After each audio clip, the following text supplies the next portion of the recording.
የትልቁ ሰውዬ አባት ትንሹ ልጅ ነው የትናንት ነው ጨቅላ ነው ይባላልና ከዛ እስኪ እንጀምር ከዛ ሐሳብ የዛሬው ማንነታችን ወይም ሰብእናችን በሰፊው መዋቀር የሚጀምረው ከታች ከልጅነታችን ጀምሮ ነው። እንደ አሁን ወላጅ የልጆቼ እናት ነኝ አባት ነኝ የሚል ድፍረት ወይ አፍ ሞልቶ የሚናገርበት ጊዜ ላይ ነው ያለነው። ወላጅነት አትክልተኝነት በቂ ድጋፍ በዚህ ሁሉ መንገድ በቂ ድጋፍ ሳናደርግላቸው እየተጋፈጡ ያሉት ፈተና ግን በጣም ብዙ ራሳቸው ወላጅ የሚያስፈልጋቸው ወላጆች ስራሱ የለም። ወላጅነት ምን አለ ሲኦሲ ቢኖር 15 ዓመት 18 ዓመት 22 ዓመት 24 ዓመት ሆኖኛ ቃል እኮ ነው። ግን እዚህ ዘመን ላይ አይደለም ያንን ይሆን እንደዚህ አይነት ክፍተቶች እስከሚፈጠሩ ድረስ የሚለጠጠው የወላጅ ብቻ ችግር ነው ብለን ነው የምንወስደው። ልጄን እጠቅማለሁ ብለን ያደረግነው ነገር ግን ልጆቻችንን የበለጠ የሚጎዳቸው ሆኖ ልናገኝ እንችላለን። በምን ደረጃ ነው መደንገጥ መፍራት ያለብን ወይስ መለማመድ ነው መፍትሄ? ከልጅነት ጀምሮ እኮ ለምን የሚል ጥያቄያቸው ያልቅ። ልጆቻችን በእኛ በኩል መጡ እንጂ የእኛ ብቻ ሆኖ አልመጡም። መስከረም ሚዲያ የዘመን ድልድይ ሰብስክራይብ ያድርጉ፣ ለሌሎችም ያጋሩ። አነስተኛ ተመልካቾቼ እንደምንሰነበታችሁ። መስከረም ፖድካስትን በመስከረም ሚዲያ ነው እየተከታተላችሁ ያላችሁት። እንግዲህ የተለያዩ ርዕሰ ጉዳዮችን ከተለያዩ እንግዶች ጋር ነው ወደ እናንተ በየሳምንቱ ማደርሰው። ዛሬ ደግሞ በጣም በአሁኑ ወቅት እንደ ኢትዮጵያም እንደ ዓለምም ማለት ነው እጅግ አሳሳቢ የሆነው ልጆች ላይ ነው የምንነጋገረው። በእርግጥ ልጆቻችን የማን ናቸው? ማን ነው እያሳደጋቸው ያለው? ወላጅ አሁን በልጁ ጉዳይ ላይ እኔ የልጄ አባት ነኝ የልጄ እናት ነኝ ማለት ይችላል ወይ የሚለውን ነገር ለማንሳት ባለሙያ ጋብዣለሁኝ። አቶ ሽመልስ ገበየሁ ይባላሉ። የስነ ልቦና ባለሙያ ናቸው። የስልጠና ማዕከል አላቸው፣ ያማክራሉ። አንቱ ልበል እንጂ በእድሜ እንኳ ሄደዋል። አንቱ ታበስራ ነው ለማለት ነው እንጂ በእድሜን ያንሽ አይደለም ለማለት ነው። ሽሜ እንዴት ነው? እግዚአብሔር ይመስገን። ወደ አንተ ቀየርኩት። እሱ ይሻላል። ተመልካች አንቱ እያለ ይቀጥላል፣ እኔ አንተ እያልኩ እቀጥላለሁ። በጣም ነው የማመሰግነው። እግዚአብሔር ያክብርልኝ። በጣም ሰዓት ግን አውቃለሁኝ። በጣም ስልጠናዎች አሉ፣ የምታማክራቸው ሰዎች አሉ። ብዙ በጣም በቀን ተቀን ህይወታቸው ጊዜ ከማይኖራቸው ባለሙያዎች በተለይ በዚህ አሁን በምናነሳው ጉዳይ ላይ ነውና ለዛ ነው ምስጋና ከፍ ያለው። በዛ ላይ ናብሊስ አለ አይደል? ሀገሬ ቴሌቪዥን ላይ ደግሞ ናብሊስ ፕሮግራም ላይ እንዲሁ ደግሞ ታቀርባለህ። ዛሬ እንግዲህ ለተመልካቾች እያስተዋወቅኩ ነበር። ዋናው ጉዳያችን እንዲሆን የፈለኩት የልጆች ጉዳይ ላይ ነው። አንተም ነው በጣም እየሰራህበት እንደሆነ አውቃለሁ። እንድንጀምር የምፈልገው በእናንተ ሙያ በስነ ልቦና ባለሙያዎች ላይ የትልቁ ሰውዬ አባት ትንሹ ልጅ ነው የትናንት ነው ጨቅላ ነው ይባላልና ከዛ እስኪ እንጀምር ከዛ ሐሳብ። በጣም ትልቅ ሐሳብ ነው። ህፃኑ የሰውየው አባት ነው ይላል አንድ ባለሙያና እዛ ላይ ብዙ ነገሮች ሊዳሰሱ ይችላሉ። ጠቅላላ አድርገን ስናየው ግን የዚህ ዋናው ሐሳብ የዛሬው ማንነታችን ወይም ሰብእናችን በሰፊው መዋቀር የሚጀምረው ከታች ከልጅነታችን ጀምሮ ነው። በተለይ በልጅነት እድሜ ውስጥ የሚናቁ የእድሜ ክፍሎች አሉ። የሚናቁ ማለት ሙሉ ትኩረት የማይሰጣቸው የተወሰኑ ጉዳዮች ላይ ብቻ የምናተኩርባቸው የእድሜ ክፍሎች አሉ። ለምሳሌ አሁን ከተወለዱበት ጊዜ ጀምሮ እስከ 2 ዓመት ወይም ደግሞ 1 ዓመት ተኩል ድረስ ምን ያሳስባል ብለሽ ታስቢያለሽ? ብዙ ጊዜ እንዳይወድቁ እንደዛ ነገር ካልሆነ በቃ እንደ በረምጥጦ ወይም ጡት መጥባታቸው፣ ክትባታቸውን አግባብ ወስዶ ማጠናቀቃቸው፣ ፕሮፐር እንቅልፍ መተኛታቸው፣ ንጽህናቸው እነዚህን የመሳሰሉት ነገሮች ናቸውና ካያያዝ እንዳይቀጩ እንዳይወድቁ ምናምን እነዚህ ነገሮች ያሳስቡናል። ምግብ ጀመረ አልጀመረችም ምን ላብላቸው በዋነኛነት የሚያሳስቡት ነገሮች እንደዚህ ናቸው። እዛም ላይ ብዙ ምንስታቸው ነገሮች ይኖራሉ ማለት ነው። ምክንያቱም በዚህ እድሜ ላይ ልጆች በጣም ይታዘባሉ። መታዘብ ብቻ አይደለም መዝግበው ይዛሉ። ከ2 ዓመት በታች ነው የመዘገቡትን ነገር ደግሞ ያምናሉ። አሁን ማመን አለማመን የሚባለው ነገር እችን ዓለም የሚረዱበት መንገዳቸው ከሚዋቀርበት እድሜ ውስጥ አንዱና ቀዳሚው ከ0 እስከ 2 ዓመት ያለው እድሜ ክፍላቸው። ብዙ ወላጅ እዚህ እድሜ ላይ ልጆቹ ፊት ስለሚያደርገው ነገር እንኳን አይጠነቀቅም። ለልጆቹ የሚሰጠው ምላሽ ላይ አይጠነቀቅም። ሲያለቅሱ የሚሰጠው ምላሽ፣ ከቤት ሲወጣ ልጆች የሆነ ነገር ሲያሳዩ ለዛ የሚሰጠው ምላሽ ላይ አይጠነቀቅም። ልጆች ግን ትርጉም ይሰጣሉ። እና ከዛ ጊዜ ጀምሮ እንግዲህ በዛ እድሜ ላይ ሰው አድጎ ምናምን አሁን ተጠራጣሪ ሲሆን ወይም ደግሞ ለሆኑ ነገሮች ቶሎ መቀበል ሲከብደው ምናምን ምን ሆኜ ነው ምናምን ሊል ይችላል። እዛ ላይ ተመስርቶ ሊሆን ይችላል። ከዛ አለፍ ስንል እስከ 6 ዓመት ወደ መደበኛ ትምህርት ቤት እስኪገቡ ባለው እድሜ ውስጥ በቃ አሁንም የሚያሳስቡን ጉዳዮች በጣም ጥቂት ናቸው። እነዛ ላይ ነው የምንጨነቀው። ግን ለእያንዳንዱ ምላሽ የምንሰጠው ምንድን ነው? አሁን ትልቁ ጥንቃቄ የሚፈልገው ነገር በነዛ እድሜዎቻችን ውስጥ የሚሆኑት ነገሮች ልጆች በቀጥታ ከራሳቸው ጋር ነው የሚያገናኙት። አሁን እናቴ ስራ በዝቶባት ነው፣ አባቴ ጉዳይ ገጥሞት ነው፣ ወይም ስላልቻለ ነው አይደለም፣ እኔን ስለማይፈልጉኝ ነው፣ እኔ ስለማልወደድ ነው፣ በቃ እኔ የሚያስብልኝ ሰው የለም የሚሉ ትርጉሞችን ነው የሚሰጡት በቀጥታ ከራሳቸው። ግን እናትና አባት ሲጣሉ እንኳን ለመጣላታቸው ሰበቡ እኔ ነኝ ሁሉ ብለው እስከ ማሰብ ድረስ ይሄዳሉ፣ በተገቢው መንገድ ካልተገለጸላቸው ማለት ነው። እዚህ አሰምሽናቸው ወይም ግምታቸው ቀጥታ እዛ ጋር ነው።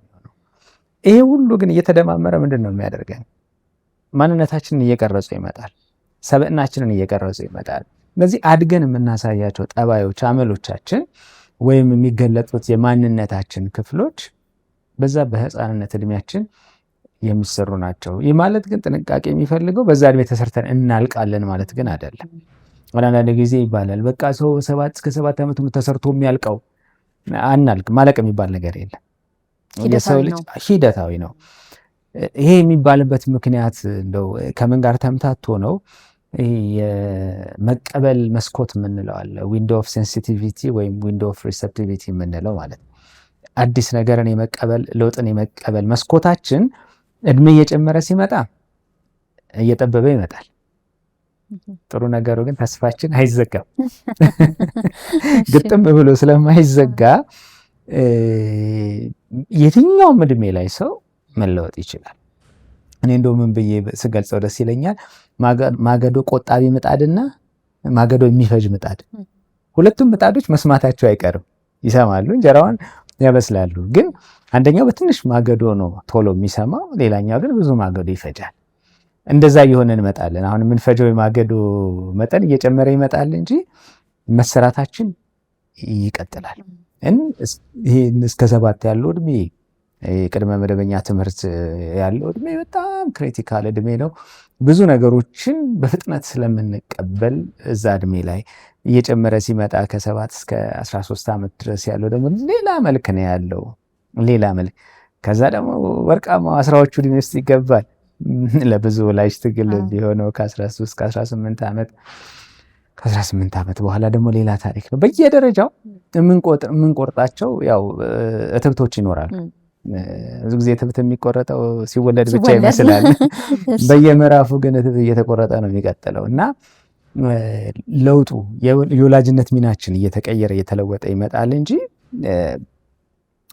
ስራው አይቆምም ማለት ለውጡ ይቀጥላል። እና ህፃኑ የሰውየው አባት ነው ስንል በልጅነታችን የሚሆኑ ነገሮች አድገን የምናሳየውን ጠባይ የሚኖረንን ማንነት በትልቁ ይቀርጹታል። ስለዚህ የልጅነት እድሜ ላይ የምናደርጋቸውን ነገሮች እንደወላጅ በጣም ጥንቃቄ ማድረግ ይገባናል። ስላልተናገሩ ወይ ደግሞ መልስ ስለማይሰጡ ያን እድሜ ንቀነው ማለፍ የለብንም። ነገ የምንፈልገውን ትልቁን ሰውዬ ህፃንነት ውስጥ በደንብ መስራት እንችላለን እና ትልቅ ሀሳብ ነው ያነሳሽ። እሺ እንግዲህ በተለይ ከቅርብ ጊዜ ወዲህ እንደውም ሰሞንኛውን ጉዳይ እንኳ ብናነሳ ከሀገራችን ባህል፣ ወግ፣ ሃይማኖት፣ ታሪክ እንዲህ ያፈነገጡ እየተባለ ወጣቶች ሰብሰብ እየተደረጉ ማረሚያ ሲገቡ እናያለን እና በማህበራዊ ሚዲያውን በመደበኛ ሚዲያ በምንለው በቴሌቪዥን በሬዲዮም በጣም ብዙ አጀንዳ ሆነው ነበር እና ድንገት የመጣ እስኪመስል ድረስ ድንገት ያየናቸው እስኪመስል ድረስ ለዚህ ወደኋላ ትንሽ አጽንኦት እንድትሰጥልኝ ስለፈለግኩ ነው። እስከ 6 ዓመት ከዛ እስከ 13 እያለ 18 እያለ የሚሄደው ነገር ላይ ትንሽ ሰፋ እያለ ምንድን ናቸው እነዛ ለውጦች? የሚመጡ ለውጦች ምንድን ናቸው? አሁን የምንላቸውን ወጣቶች የፈጠራቸው በነዛ ምን እንበል ክፍልፋዮች ውስጥ ያልተሰሩ ስራዎች አሉ ማለት ነው እና እነዛን ክፍልፋዮች ላይ ምን ናቸው የሚለውን ትንሽ በእድሜ ብቻ ከፋፍላ አለፍክብኝ ብዬ ነው። እንግዲህ በየእድሜዎቹ ላይ የሚኖረን ሚና ምንድን ነው የሆነው? የሚለው ነገር በጣም ሰፊ ሀሳብ ነው። ልጆች በየእድገት ደረጃቸው ከልጅነታቸው ጀምሮ ያደጉ ሲሄዱ የሚጠበቅባቸው የሚያሳዩቸው ነገሮች ይኖራሉ። እነዛን ነገሮች ገንብቶ ለማለፍ እንደ ወላጅ ብዙ የሚጠበቅብን ነገር አለ። ከ0 እስከ 5 እስከ 6 ዓመት ባለው ጊዜ ውስጥ አብዛኛው ነገራችን ልጆችን ጉዳት እንዳይገጥማቸው አደጋ እንዳይደርስባቸው ጠበቅ፣ የሰውነት እድገታቸው እድሜያቸውን የጠበቀ እንዲሆን ጥሩ አመጋገብ ስርዓትን ዘርግተን አመጣጥነን መመገብ፣ ክትባታቸውን አጠናቀው ሕክምና ጤናቸው የተሟላ እንዲሆን ማድረግ፣ ከዛ ውጭ ደስተኛና በቃ ነፃ ሆነው እንዲሄዱ የማድረግ ስራ ይጠበቅብናል። እዛ ልጆች ግን ወደ ቅድመ መደበኛ ትምህርት ወይም አጸደ ህጻናት የሚገቡበት እድሜ ላይ አሁን ከአዳዲስ ነገሮች ጋር መተዋወቅ፣ ራሳቸውን ችለው አንዳንድ ነገሮችን ማከናወን እንዲችሉ፣ ምግባቸውን በራሳቸው መመገብ እንዲችሉ፣ ልብሳቸውን አውልቀው መልበስ በአግባቡ ማድረግ እንዲችሉ፣ እነዚህን የመሳሰሉ ክህሎቶች ከዛ ውጪ ከእውቀት ጋር በተወሰነ መልክ እንዲገናኙ ይሄ ኮግኒቲቭ ዴቨሎፕመንታቸው ማሰብ፣ ማሰላሰል፣ እንደው መለየት፣ ምልክቶችን፣ ቀለሞችን እንደዚህ የመሳሰሉ እንዲያደርጉ ወላጅ ሚና ይጫወታል። ትምህርት ቤትም ይልካል፣ አጋዥ ፍለጋ ነው። በፊት አጸደ ህጻናት በሌለ ጊዜ ወላጅ ይህንን ነገር ሁሉ ቤት ውስጥ የማድረግ ግዴታ ነበረበት። እንደው እልፍ ሲል ወደ ቄስ ትምህርት ቤት ምናምን ተልከው ልጆች የእምነት ትምህርት እንዲያጠኑ አሊያ ደግሞ ሀሁ እንዲያስቆጥራቸው እውቀቱ ተከማችቶ ያለው እዛ ጋር ስለነበረ ማለት ነው። እና እንደዚህ ይደረጋል። ግን አብሮ ደግሞ የስነ ምግባር የሞራል ግንባታ እናደርጋለን። ይሄ ይደረጋል፣ ይሄ አይደረግም፣ ይሄ ጥሩ ነው፣ ይሄ እፉ ምናምን እያልን ብቻ የሞራልም ግንባታ እናደርጋለን። እዚህ ጋር በጣም ብዙ ጊዜ ወላጅ የሚዘነጋው ግን ደግሞ በጣም ወሳኙ ነገር ደግሞ የስሜት እድገት የሚባለው ነገር ነው። ኢሞሽናሊ ስሜታቸውን መግለጽ እንዲችሉ ማበረታታት ሲባል ማልቀስ ሲፈልጉ አልቅሱ ማለት አይደለም። ግን ስሜት ሲገልጹ ለስሜታቸው እውቅና ሰጥቶ ያን ስሜትን የመግለጽ መንገዶቻቸውን ሼፕ እያደረጉ መሄድ በጣም ወሳኝ ነው። ብዙ ጊዜ ግን በዚህ እድሜ ላይ ልጆች አጥፍተው ለምሳሌ ወላጅ ይቀጣቸዋል ወይ ደግሞ የሆነ ነገር ይከለክላቸዋል። አንዳንዴም ደግሞ እንደ ቆንጠጥም እንዲስጠበስም ሊያደርግ ይችላል ወላጅ። ያን ተከትሎ ልጆች ሲያለቅሱ ዋጣት እንዳልጨምረልህ ይባላል። ስሜትን መግለጽ ሳይሆን ስሜትን ማፈን እየተለማመዱ ይመጣሉ እና በጣም ትልቅ ጉዳት ነው ያለው። ስሜትን አንዱ በዚህ እድሜ ላይ የምናሰለጥናቸው ነገር ቢኖር ስሜትን ጤናማ በሆነ መንገድ የመግለጽ ልምምድ እንዲያደርጉ ነው። እና ኢትስ ኦኬ ማለት ሰው አዝኖ ቢያለቅስ ችግር የለውም። ስላለቀሱ የሆነ ነገር እናደርግላቸዋለን ማለት አይደለም። የከለከልናቸውን እንፈቅድላቸዋለን ወይም እንሰጣቸዋለን ማለት አይደለም። ያ ከሆነ በህይወት ውስጥ አላዛኝ ነው የሚሆኑት። ሁሉን ነገር በለቅሶ ነው። ጥሩ ሌሰን አይደለም። ስለዚህ ሰው ሊያዝን ይችላል። ስለዚህ ማዘኑን ይገልጻል። የሚያገኘው ነገር ግን የሚቀበለው ነገር ግን በሚያሳየው ጥረት እንደሆነ እነዚህ ልምምዶች ሁሉ የምናሰለጥናቸው በዚህ እድሜያቸው ውስጥ ነው። ከዛ ከፍ ብሎ ወደ መደበኛ ትምህርት ውስጥ ይገባሉ።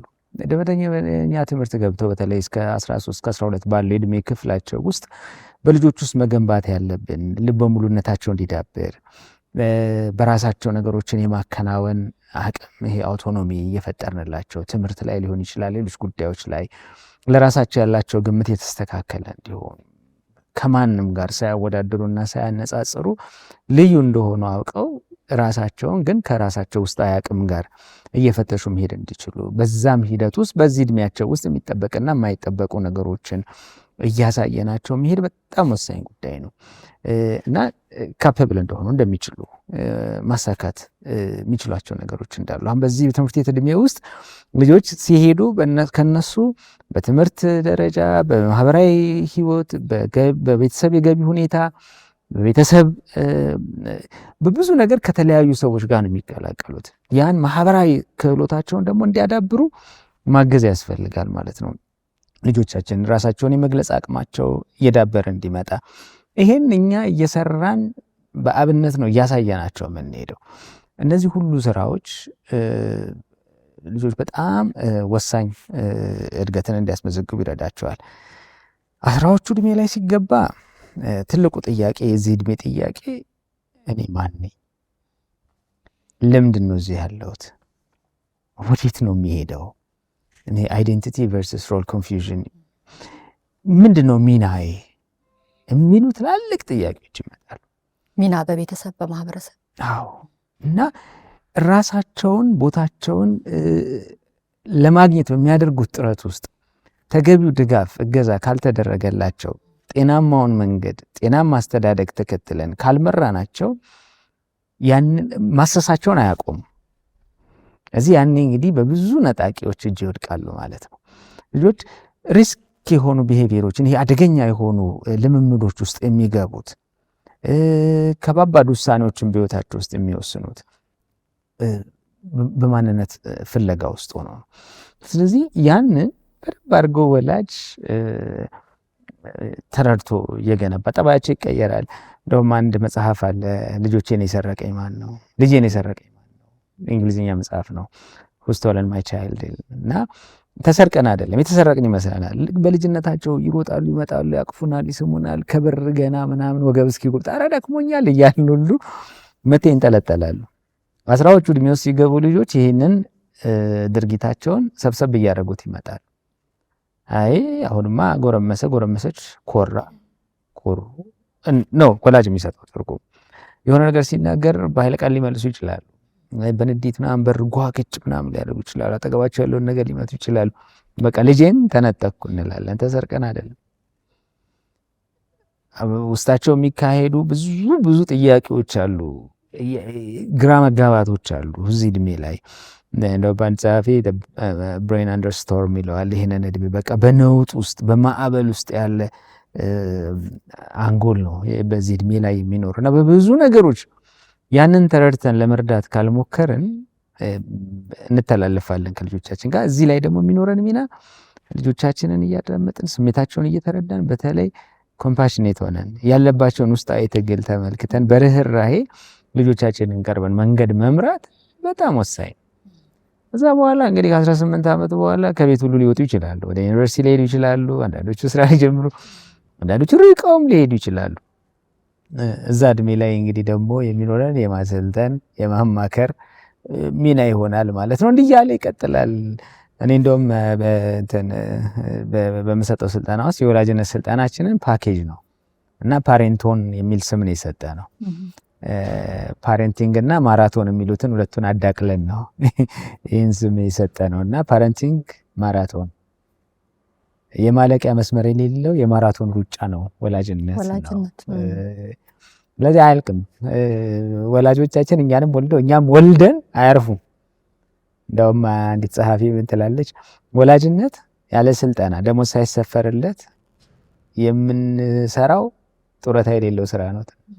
እና ጡረታ የለው መቼም ያው ሞት የሚባል ነገር መጥቶ ካላሳረፈን መቼም በቃ እንዲመልጠን ነተንም ያው ለወላጆች ልጅ ነን እና አሁንም እንደ ልጅ በላሽ ጠጣሽ በላ ጠጣ ምናምን አደራ መንገድ ስትሻገር ሁሉ ማለት ያም ምንም ማድረግ አይቻልም። እስከዛ ድረስ የሚቀጥል ነው። ግን ሚናችን እየተለወጠ ነው የሚመጣውና በየእድሜዎቹ ላይ ያለብንን ሚና እየለየን ያንን ሚና እንደ እድሜ ደረጃችን እየተወጣን መሄድ በጣም ወሳኝ ጉዳይ ነው። እኔ ልጄን የሰረቀው ማን ነው የሚለው በጣም ዛሬ ላገናኘን ጉዳይ በጣም የሚጠቀልል ብዙ ወላጆች ልጄን አላውቀውም የሚሉበት ያው እንግዲህ በማማከሩ በስልጠናውም ስለምታገኛቸው የበለጠ ከኔ በላይና እንደው አሁን ወላጅ የልጆቼ እናት ነኝ አባት ነኝ የሚል ድፍረት ወይ አፍ ሞልቶ የሚናገርበት ጊዜ ላይ ነው ያለነው? ከባድ ጥያቄ ነው። የልጆቻችን ወላጆች መሆን አለብን። እናትና አባት መሆንን የሚነጥቀን የለም። እውነቱ ማለት ጥያቄው የልጆቼ ወላጅ ነኝ ወይ ግን የሚለው ጥያቄ ያስፈልጋል። ምንድነው ይሄ? አባት እናት መሆን በመውለድ ይመጣል። እዚህ በልክ አንዲት እናት ልጅ ሲኖራት በቃ እናት ባላለች፣ አንድ ወንድ ደግሞ ልጅ ሲኖረው አባት የሚለውን መጠሪያ ያገኛል። ተፈጥሯዊ ነው። ይሄ ተፈጥሯዊ ነው። ወላጅነት ግን በዚህ መንገድ አይመጣም። ወላጅነት ስራ ይጠይቃል። ይዘነው የምንወለደው ወይም በተፈጥሮ የምናገኘው ነገር ሳይሆን ሰርተንበት የምናመጣው ነገር እና የልጆች ወላጆች ላይ ወይ ያው እንግዲህ አባትና እናትነትን እንደውም በደኔም በምንም ይረጋገጣል አይደለ? በዛ መልክ የልጆቻችን አባትና እናት መሆናችንን ፕሩቭ ልናደርግ እንችላለን። ወላጅ ነኝ የሚለው ግን በደንብ መጠየቅ ያለበት ነገር ነው። ከምር ልጆችን እያሳደግኩ ነው ወይ? ማን ነው ልጆቻችን እያሳደገልን ያለው? እኔ ነኝ ወይስ? እዚህ ላይ አንዱ መሰረታዊ ነገር ልጆቻችን በእኛ በኩል መጡ እንጂ የእኛ ብቻ ሆነው አልመጡም። ወላጅ ይህን ማመን አለበት። አንዳንድ ወላጅ ይሄንን ማመን ይከብደዋል። ስለዚህ ልጆቹ እሱ ብቻ ይመስሉታል። በዛም መሀል ነው በቃ እኔ ይህን እያደረግኩ ስለሆነ በቃ ልጆቼ ብሎ በቃ በልበ ሙሉነት። በዚህ አጋጣሚ እኔ ወላጆችን አደራ ምለው ወላጅነት የማያልቅ ፕሮጀክት። ስለዚህ በቃ ተሳክቶልኛል ጨርሻለሁ የምንለው አይደለም። በቃ ይሄ ፕሮጀክት በፕሮግረስ ውስጥ በስራ በሂደት ውስጥ ያለ ፕሮጀክት ነው እና በእያንዳንዱ ምዕራፍ ላይ ምንም ሳንዘናጋ ማድረግ የሚጠበቅብንን ነገር እያደረግን መሄድ አለብን። ለምን አሁን ልጆቻችንን የሚናጠቀን ልጆቻችንን የሚያሳድጉ ለማሳደግ ይገባናል ብለው ዙሪያ የከበቧቸው ብዙ አካላት አሉ፣ በጣም ብዙ አካላት አሉ። ስለዚህ ከዛ ሁሉ ጋር ተናጥቆ ልጅን በተገቢው መንገድ መርቶ እነዚህን እንዲያሸንፍ አድርጎ ማሳደግ ትልቅ ስራ ነው። እንዳልሽው ትምህርት ቤት ወላጆች ተጠርቶ ይሄዳሉ በልጆቻቸው ጉዳይ እንዲያደረጉ ሲባል እኔ ልጅ ይህን አያደርግም። እውነት ነው እኮ ወላጅ አልዋሸም። ግን ቤት ውስጥ ሌላ ናቸው፣ ትምህርት ቤት ውስጥ ሌላ ናቸው፣ ሰፈር ውስጥ ሌላ ናቸው፣ ወላጅ ሲኖር ሌላ ናቸው ከወላጅ ውጭ። ሁልጊዜ ወላጅ መጠየቅ ያለበት ራሱን እንደ ወላጅ ልጆቼ እኔ በሌለሁበት ቦታ ምን እንዲሆኑልኝ ነው የምፈልገው? ምክንያቱም የሆነ ጊዜ ልጆቻችን እኮ ከኛ ተለይተው አንዳንድ ጊዜ ወላጅን ፈርተው ለወላጅ ሲሉ ብቻ ወላጅ የሚፈልገውን ነገር ቤት ውስጥና ከወላጅ ጋር ባሉበት የሚፈጽሙ ልጆች አሉ። ምን እንደሚናፍቁ ታውቂያለሽ? 18 ዓመት ሞልተኝ ከዚህ ቤት ወጥቼ ወላጅ በጣም ብዙ ኢንቨስት እያደረገ ነው ልጆቹ ላይ እና በቃ የሚጠበቅብኝ ብዙ ነገር ሰርቻለሁ፣ ብዙ ነገር በቃ ልጆችን አስደስቻለሁ ብሎ እያሰበ ነው። ልጆች ግን ያን ምኞት ሁሉ እስኪመኙ ይደርሳሉ ማለት ነው። አንዳንዶቹ ከባባድ ቃላት ሁሉ ነው የሚጠቀሙት ቤታቸውን ለመግለጽ ማለት ነው። ይሄ ኪሳራ ነው፣ እንደ ወላጅነት ኪሳራ። መልፋታችን መድከማችን ካልቀረ የተሻለ ውጤት እንዲመጣ ማድረጋል። ያ ደግሞ በደንብ እውነታውን ተረድቶ ልጆች እያለን ኳስ ስንጫወት ኳስ በመሬት እንባባላለን። አየር ላይ ሳንንሳፍፍ መሬት ላይ ረግጠን ማሰብ እንችላለን። ከማጋ ነው እየተፎካከርኩ ያለሁት? ልጅ በማሳደግ ሂደት ከማጋ ነው? ማን ነው እየተገዳደረኝ ያለው? እንዴ ዛሬ ልጆች እኮ በአልጎሪዝም ነው እያደጉ ያሉት። ተመልከች፣ ኢንተርኔቱ ይሄ የኢንተርኔቱ ዓለም የልጆችን ፍላጎት ተረድቶ ከስር በፍላጎታቸው ፊድ ያደርጋቸው። ደግሞ ደጋግሞ ያዩትን ነገር ይረዳና ይሄን ነው በቃ ፍላጎታቸው። የአልጎሪዝሙን ያሉ ከወላጅ ልጆቹን ፍላጎት መረዳት አልቻለም። አሁን ከማሽን ጋር ማውራት መርጠዋል ልጆች ከወላጅ ጋር ከማውራት ይልቅ። ትልቅ ባላንጣ አለብን ይመስለዋል አንዳንድ ሰው። በቃ እንደው ይሄ ቀላል ተገዳዳሪ ያለበት እነ ቲክቶክ፣ እነ ስናፕቻት፣ ኢንስታግራም፣ ዩቲዩብ እነዚህ ዋና ተገዳዳሪዎቻችን ናቸው።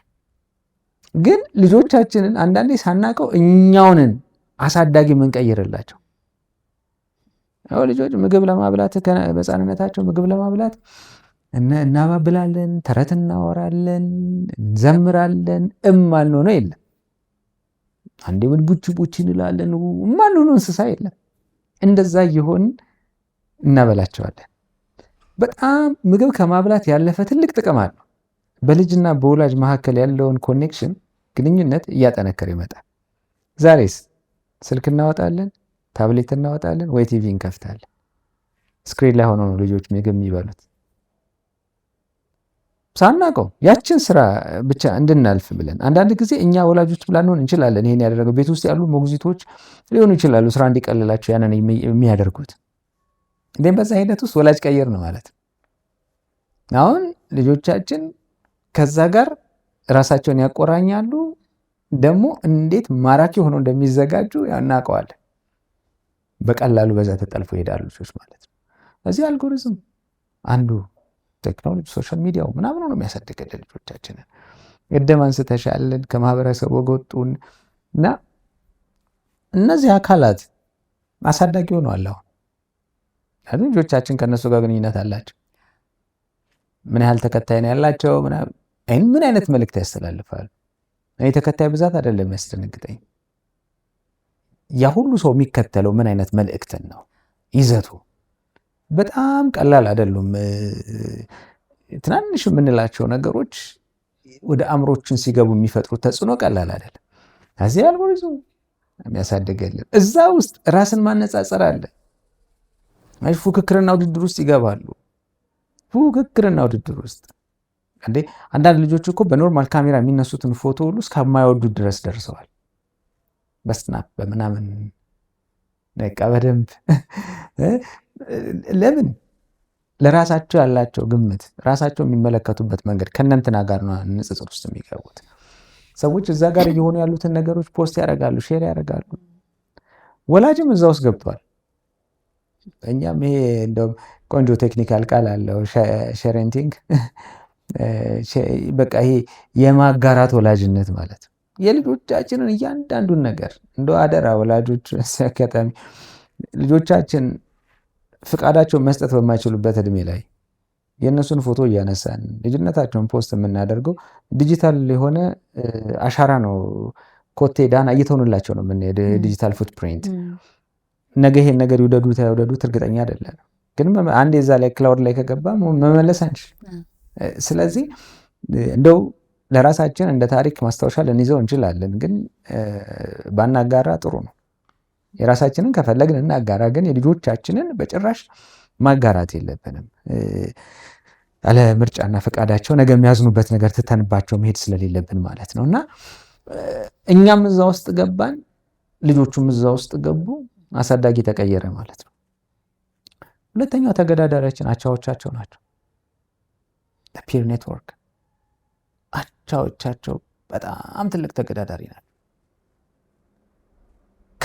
ከወላጅ ጋር ማውራት፣ ከወላጅ ጋር መነጋገር፣ ከወላጅ ጋር መጫወት፣ ከወላጅ ጋር ጊዜ ማሳለፍ የማይፈልጉ ልጆች ከአቻዎቻቸው ጋር ሌላ ታሪክ ሌላ ምናልባት እንደው በተለይ 10ዎቹ ዕድሜ ላይ ያሉ ልጆች ሲያወሩ ሰምተሻቸው ከሆነ እረዳሻለሁ፣ እረዳሃለሁ ይባላል። እዚህ ወላጆች ራሳችንን እንጠይቅ። ልጆቻችንን ይሄን ያልናቸው መቼ ነው? አይሽ በቃ ተበላን ተነጠቅን ማለት ነው። እንዴ የሚረዳኝ እያለ የማይረዳኝ ጋር ምን አታገል። አንዳንድ ልጆች ምን ይላሉ? ወላጆቻችንን መጠየቅ አቁመናል ይላሉ። ለምን? እምቢ ለማለት የ30 ደቂቃ መግለጫ ማብራሪያ እምቢ ነው በቃ 30 ደቂቃ ማብራሪያ። ስለዚህ እንዴት እንደማይሆን ያንን ማብራሪያ ከመሰልቸት የተነሳ በቃ ለምን አንረዳቸውም? ለመረዳት ሙከራ እናደርግም።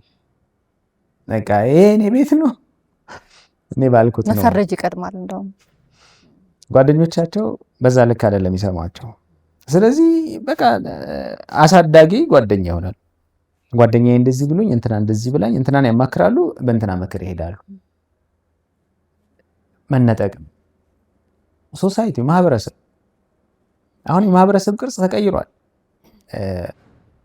ቀድሞ የነበረ ማህበረሰብ ማለት እያንዳንዱ ማህበረሰብ የራሱ በጎ ነገር አለው። በየዘመኑ ያለው ማህበረሰብ የራሱ በጎ ነገር አለው፣ የራሱ ደግሞ ሊታረሙ ሊሻሻሉ የሚገቡ ነገሮች አሏቸው። እና አሁን ሰው ልጁ ከቤት ሲወጣ ምቾት ይሰማዋል ወይ? ሰፈር ጎረቤት በቃ ሰፈር ነው ለሚያሳደገን የነበረው ሰፈር ነው። ጆሮ ይዞ እንደውም ወላጆች የሚጣሉት እንዴት ሳትቀጣው ልጅ አይደለም ወይ? ያ ነበረ። ዛሬ ማንም ማንንም አይመለከትም፣ ማንም የማንም ጉዳይ አያገባኝም ብሎ ትቶታል። ስለዚህ ፕሮቴክቲቭ አይደለም ማለት ነው ዙሪያው። ያ በመሆኑ ምክንያት አሁን እንደገና ችግር ውስጥ ልጆች ወደ ምን ገብተዋል? ወደ ቨርቹዋል ኮሚኒቲ ውስጥ ገብተዋል። ይሄ በቃ ከገሃዱ ዓለም ወደ ምናባዊ ዓለም ውስጥ ገብተዋል። ያ በጣም ትልቅ ችግር። ፖሊሲ ይሄ አሁን ማነሳቸው ነገሮች በነገራችን ላይ በራሱን የቻለ ስነ ምህዳራዊ የስነ ልቦና ሞዴል የምንለው ነው። ከልጁ ጀምራል፣ ቅርብ ቤተሰቦቹ አሉ፣ ከዛ ይወጣል፣ ጎረቤት አለ፣ ትምህርት ቤት አለ። ትልቁ ልጆች አሁን በጣም ትልቅ ፈተና ሆኗል። አሁን አንዳንድ ትምህርት ቤቶች ላይ የተለያዩ ትምህርት ቤቶች ላይ ስልጠናም ለምን ሄዳለሁ፣ ከተለያዩ ትምህርት ቤቶች የሚመጡ ልጆችንም አማክራለሁ።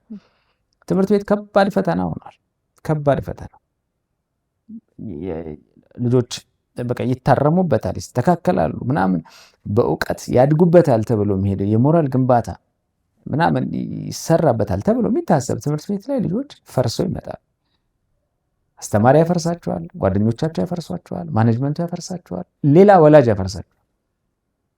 ወላጅ በልጆቹ በኩል ያልተገባ ነገር ትምህርት ቤት ውስጥ ይፈጽማል።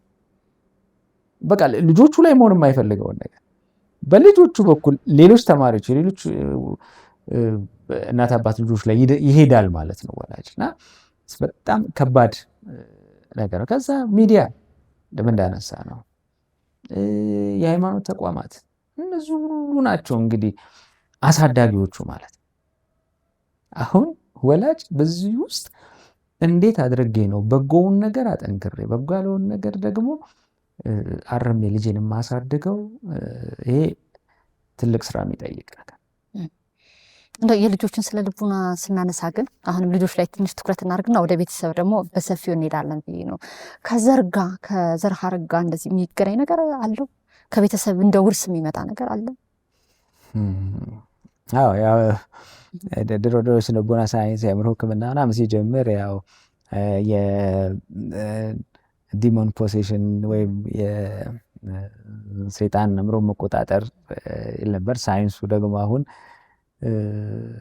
ያንን ሀሳብ ሲቀይረው የ21ኛው ክፍለ ዘመን ሰይጣን ወይም ዲሞን ጄኔቲክስ ዘር ነው ይላልና ምንም ጥያቄ የለውም። ማለት ተፈጥሯዊ የሆኑ ጉዳዮች አሉ፣ ግን ተፈጥሮ ብቻውን ውጤት አይሆንም። ተጋልጦ ወይም ኤክስፖዠር ይፈልጋል። አንድ ምርጥ ዘር ይዘሽ መተሽ እዚህ ወለል ላይ ብንዘራው ምርጥ ዘር ነው፣ አይበቅልም። ለምን? ምቹ መሬት አላገኘም። ይህን ዘር ወስደን ግን ምርጥ መሬት ላይ ካስቀመጥ ነው እና ከተንከባከብ ነው ያድጋል። ስለዚህ ያ ኤክስፖዠር ሲኖር ሁለት ልጆችን አንድ ላይ አምጥተን ለተመሳሳይ ነገር ስናጋለጣቸው ሌሎች ነገሮች እንደተጠበቁ ሆነው ይሄ ጄኔቲክ የሆነ ወይም ከዘረመል ጋር የተያያዘው ነገር ራሱን የቻለ ተጽዕኖ አለው። የተጋላጭነት መጠንን ይጨምራል። የጄኔቲክ የሆነው ነገር ይሄ ኃይለኝነትን እንበለው፣ ለሱስ ተጋላጭነትን እንበለው፣ ለድባቴ፣ ሌሎችም የአእምሮ ነገሮች የመጋለጡ እና ለዚህ ነው በዲያግኖስቲክ ኤንድ ስታቲስቲካል ማኑዋል ይሄ የአእምሮ ጤናን በምንከፋፍልበት መመሪያ ላይ አንዱ ለየሁሉም ነገሮች ምክንያት ሲያስቀምጥ አንዱ ሄሬዲቲ ወይም ጄኔቲክስ ብሎ ያስቀምጣል። እና በልጆች ሰብዕና ላይ ራሱን የቻለ ተጽዕኖ አለው። ግን ይሄ ብቸኛው ነገር አይደለም። ይሄ በተጋልጦ ካልተደገፈ ወደ ምንለው አይነት ውጤት አይመጣም። እና እውነት ነው ተጽዕኖ አለው። ያው ልጆች ምንለው ያው ወደኋላ መለስ ብለን ለማየት ነው። በተለይ አሁን ላይ ያሉ ወጣቶች ልበለው፣ ልጅነትና ወጣትነት ይለያያል አይደለ? ስለዚህ እስካሁን ያወራ ነው በልጆች አስተዳደግ ላይ እያለ ነው። ዞሮ ዞሮ ውጤቱ ግን በየእድሜ ደረጃችን እየተገለጠ ይመጣል፣ ይታያል። እንደዛ ነው የተረዳው። እንግዲህ አንተንም አሁን ያለው ወጣቶች ላይ እንደ ባለሙያ ስታዩ እነዚህ በጣም በቃ ፈጥ የመጡ አሁን ከሱስ ጋር ያያስከዋል፣ ድባቴዋል፣ ብዙ የራስ ማጥፋት ዜናዎች አሁን በቃ እንደ ቀላል እየተለመዱ ነው። ዛሬ ሁለት ወጣት ነገ እንደዚህ ምናምን እየተባለና ምናልባት መገለጫዎቹን 1 2 3 ብለን እዚህ ደረጃ ለካ ደርሰናል ብለን እንድናይ ስለፈለግኩ ነው። ወላጆችም ራሳቸውን እንዲያው ሊያደርግ የሚችለን መጠኑን እንዴት እንግለጸው? መጠኑ እንዴት ትንሽ ከበድ ይላል ማለት ራሱን የቻለ ከበታቸው ነው። እንደው ምሳሌዎችን ብጠቅስ ደስ ይለኛል። ራሱን የቻለ ጥናት ይፈልጋል። ግን እንዳልሽው ኦብዘርቬሽን ከሆነ እነሱን ነገሮችን ማንሳት እንችላለን። እና አሁን በጣም በዚህ ዘመን ያሉ ልጆች ማለት በዚህ ዘመን 10ዎቹ እድሜ ላይ የሚሆን ወጣትነት እድሜ ላይ ያሉ አዳጊ ልጆችና ወጣቶች በጣም የተጋፈጡ ያሏቸው ፈተናዎች በጣም ብዙ ናቸው። እነዚህን ፈተናዎች ደግሞ እየተጋፈጡ ያሉት ያለ በቂ ድጋፍ ነው። ድጋፍ እንግዲህ ድጋፉ መኖሩ አንድ ነገር ነው። ሁለተኛ ያ ድጋፍ ተደራሽ መሆኑ ሌላ ጉዳይ ነው። ሶስተኛ ያ ድጋፍ ለነዚህ ልጆች ለእድሜያቸውና ለፍላጎታቸው ተስማሚ መሆኑ ማየት ያለብን ነገር። ምናልባት እንግዲህ ካሳዎች በጣም በሰፊ ሁኔታ የወጣት ማዕከል ምናምን ግንባታዎች ሀገራችን ላይ የተደረጉበት ወቅት ነበረ። መለስ ብለን አሁን ብናያቸው እነዚህ ወጣት ማዕከላት እውነት ወጣት ናቸው ወይ? እኔ ወጣት በሆን ኢንጆይ የማደርገው ቦታ ነው ወይ ብለሽ ስታስቢ አይደሉም። አለፈ ብሎም ሌላ በቃ የሆኑ እንትኖች ነው ሆኖ ያገኘናቸው እና ቢኖርም ግን አፕሮፕሪየት አይደለም ለነሱ በቃ ተስማሚ ምቹ አይደለም ማለትና ያሉ ይመስላሉ። እንደውም ካነሳሽው አይቀር እኔ ይሄ እድሜ እኮ ባለቤት አልባ እድሜ ወጣትነት ነው አዳጊ የምንለው ሁለቱ 13 ዓመት እስከ 29 ምናምን ዓመት ያለው ማን ነው ባለቤቱ? ትምህርት ቤት ላይ ብትሄጂ ባለቤቱ ማን ነው? አጸደ ህጻናት ላይ ምናምን ስትሄጂ የሚገርም ነው። በቃ ልጆቹን ክፍሉን ማራኪ ውብ ለማድረግ የትምህርት መንገዱን ጨዋታ ሞንቶሶሪ የሰለጠኑት መምህራን ምናምን በጥንቃቄ ይመረጡላቸዋል። በአንጻሩ ማለት ነው ማራኪ። ከዛስ መደበኛ ትምህርት ቤት ዩኒቨርሲቲ አሰልቺ ተማረ ብቻ ነው ከነ መቀመጫ ወንበሩ። እንግዲህ እኔ ስማር የተማርኩበት አግዳሚ ዴስክ ላይ ልጅ ትማራለች ማለት በቃ ብዙ ነገር ተቀይሯል። ዓለማቸው ተቀይሯል። ትምህርት ቤታቸው መማሪያ ክፍላቸው አልተቀየረም። እንዴት አድርገው እና ትምህርት ቤት ላይ ስትሄጂ የለም በቃ ልክ አይደል። ሕክምና ተቋም ላይ እንሄድ፣ ሕክምና ተቋም ስንሄድ እንደው አንዳንድ ክሊኒኮች ጋር የህፃናትና የአዋቂዎች ሕክምና ይላል። ዘሏቸዋል። ማን ነው ባለቤታል? ህፃናቱ ላይ በአይነት ፔዲያትሪሽንስ በአይነት አሉ። ፔዲያትሪክ ሳይካትሪ፣ ፔዲያትሪክ ሰርጂን፣ ፔዲያትሪክ ካርዲዮሎጂስት፣ ፔዲያትሪክ ኒውሮሎጂስት በአይነት አሉ። ከዛ የአደልቶቹ መሀል ይሄ እድሜ እኮ ትላልቅ ህፃናት ወይም ትናንሽ አዋቂዎች አይደሉም። ራሱን የቻለ እድሜ ነው። እዚህ አጋጣሚ በቅርቡ ጥቁር አንበሳ ሜዲካል ኮሌጅ በአዶለሰንትና በአዳጊዎችና በወጣቶች ሳይካትሪ ላይ ባለሙያዎች ያስመርቋል እና በጣም ነው ደስ ያለኝ። የለንም ማለት ነው በእነሱ ላይ የሰለጠነ የለም። ስለዚህ ምኑ የምታደርጊያቸው ወይ ከህፃናት ጋር ነው ወይ እኔና አንቺ ከሚመስሉ ሰዎች ጋር ነው ተሰልፈው የሚታከሙ። በሚኒስቴር መስሪያ ቤት ደረጃ ያልተሰደደበት ዘመን አለ እንዴ?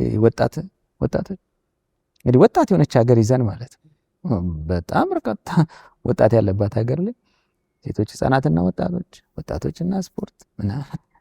እኔ እንደውም ሰሞኑን ፈልጌ ወጣቶች ሚኒስቴር ብፈልግ አጣሁና ምንድነው ስለ ሴቶችና ማህበራዊ ጉዳይ ስር አንድ እንትን ሆኖ ገብቷል ወጥቷል እንደ እያልኩ ነበረ ከሚኒስትሪ። በጣም አሁን እኔ ምን እንደምል ታውቂያለሽ? በምን ሞራላችን ነው ምን ነው ሰይንት ብለድ ይሄን እድሜ ላይ እዚህ እድሜ ላይ ያለው ሚዲያ እስቲ ተጠቃሽልኝ የአዳጊ ልጆችና የወጣቶችን የሚያተኩሩ ፕሮግራሞች ለህፃናት በአይነት አለ። በሽ አላቸው። አዋቂው አለ፣ የጎልማሳውና አለ። እዚህ እድሜ ላይ ምን አለ? ምን ከፍተይ መጽሐፍ በተለይኛ ሀገር አሁን የተወሰኑ ጸሐፊዎች እንደው በቃ ማለት ጀምረዋል። ተመስገን የለንም ማለት ነው። እና በቂ ድጋፍ በዚህ ሁሉ መንገድ በቂ ድጋፍ ሳናደርግላቸው እየተጋፈጡ ያሉት ፈተና ግን በጣም ብዙ።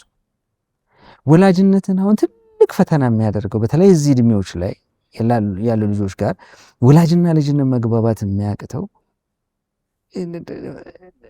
በቂ ሰፖርት ሲስተም የለም። ያ በሌለበት ሁኔታ ከልጆቹ ደግሞ የምንጠብቀው ብዙ ነው። እነዚህን ሁሉ ፈተናዎች አሸንፈው እንዲወጡ እንጠብቃቸዋለን። ትንሽ ነገር ነው የምንሰጣቸው፣ በጣም ብዙ ነገር ነው ውጭ ዙሪያቸውን የከበባቸው። እንዴት ያደርጉ? አሁን በየእንትኑ በየዘርፉ ስንሄድ ቅድም እንዳነሳ ነው በጤና ተቋሙ ላይ፣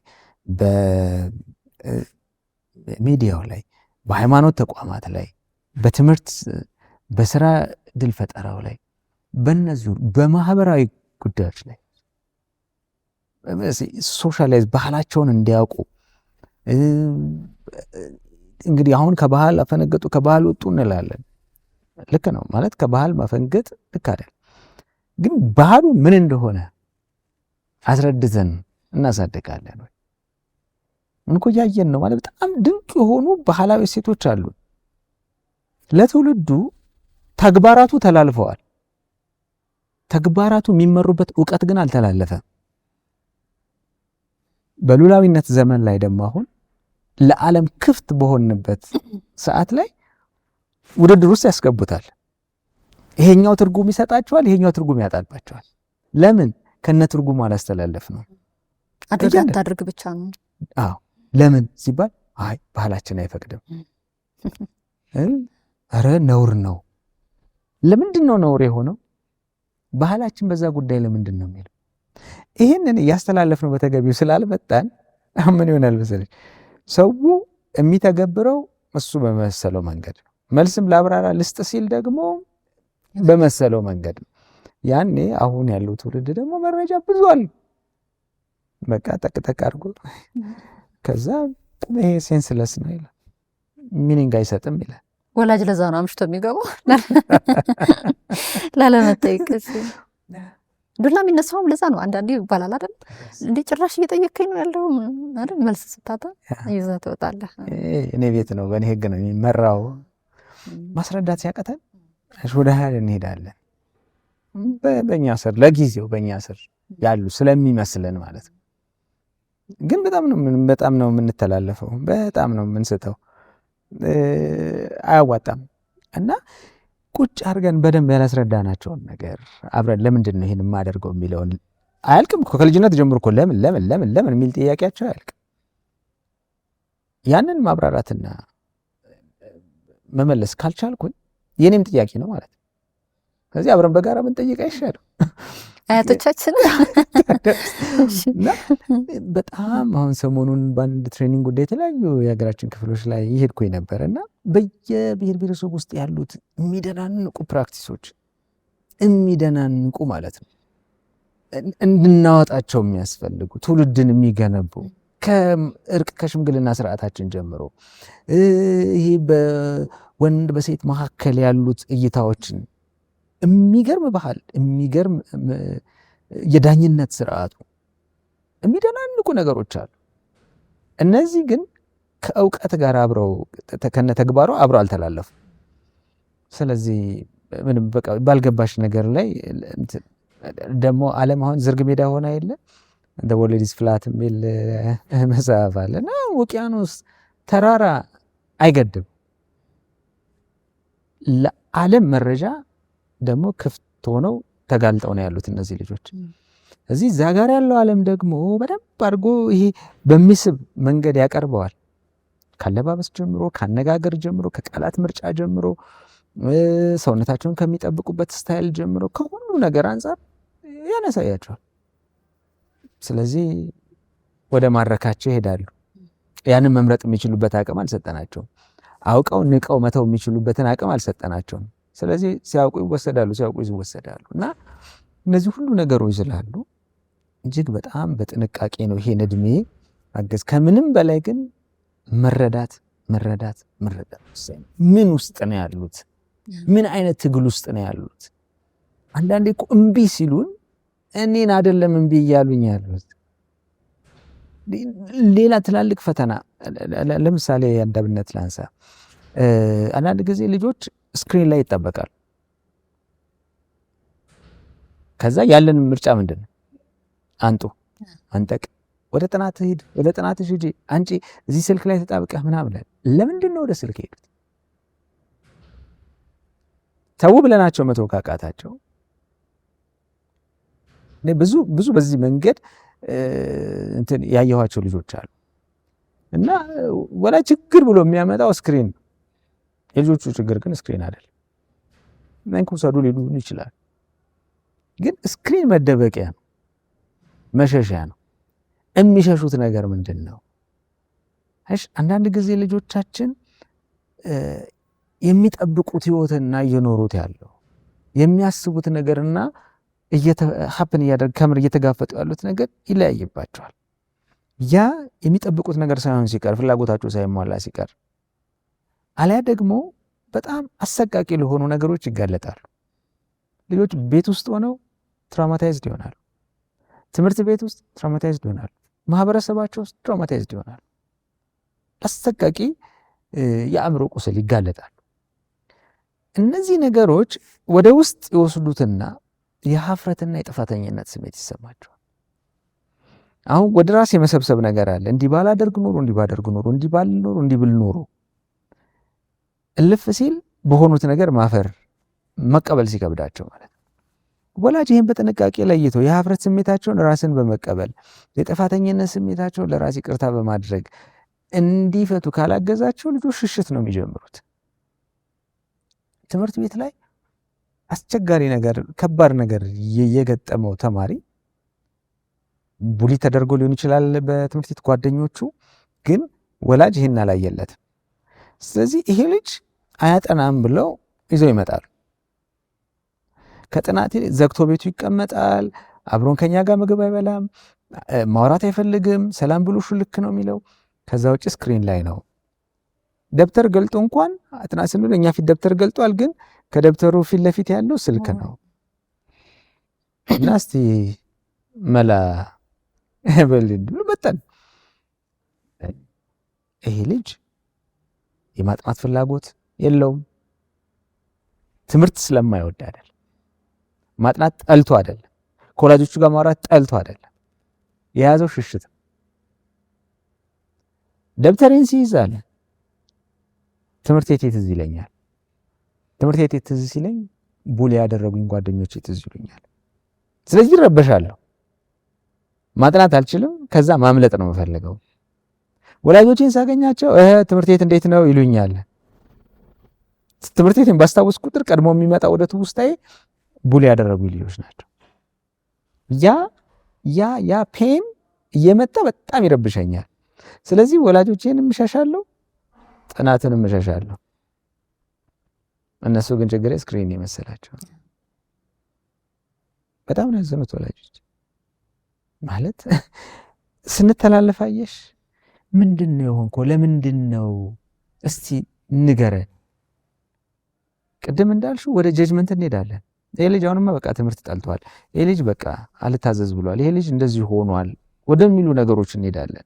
ያ ብይን ደግሞ ልጆቻችን በተለይ አዳጊነት እድሜና ወጣትነት እድሜ ላይ ሲገቡ በጣም ነው የሚጎዳቸውና ከኛ የሚያረቃቸው።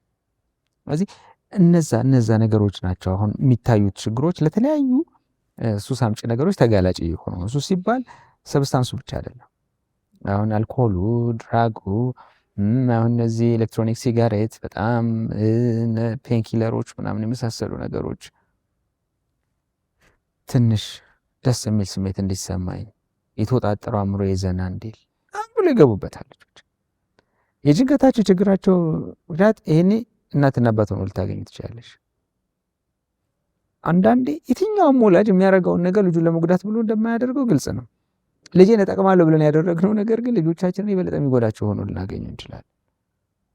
ስንመክር ከቃላት ጀምሮ ጥንቃቄ ማድረግ አለብን እና ያ ሽሽት ሲጀምሩ ስክሪን አዲክሽን፣ ፖርኖግራፊ የመሳሰሉ ሱሶች ውስጥ ተዘፍቀው ልጆች ይገኛሉ። አንዳንድ ልጆች ከእድሜያቸው ቀድሞ ሴክሹዋል ወደሆኑ ጉዳዮች ሁሉ ይገባሉ። ከእድሜያቸው ቀድሞ ማለት ነው። እዚህ ጋር አጣሁት የሚሉትን ነገር ያገኙ ይመስላቸዋል ሌላ ቦታ ማለት ነው። እዚህ ወላጅ በተለይ አሁን 10ዎቹ እድሜ ላይ ሆና ልጆች ሲገቡ በጣም የበለጠ መቀራረቡን ማጠንከር አለበት።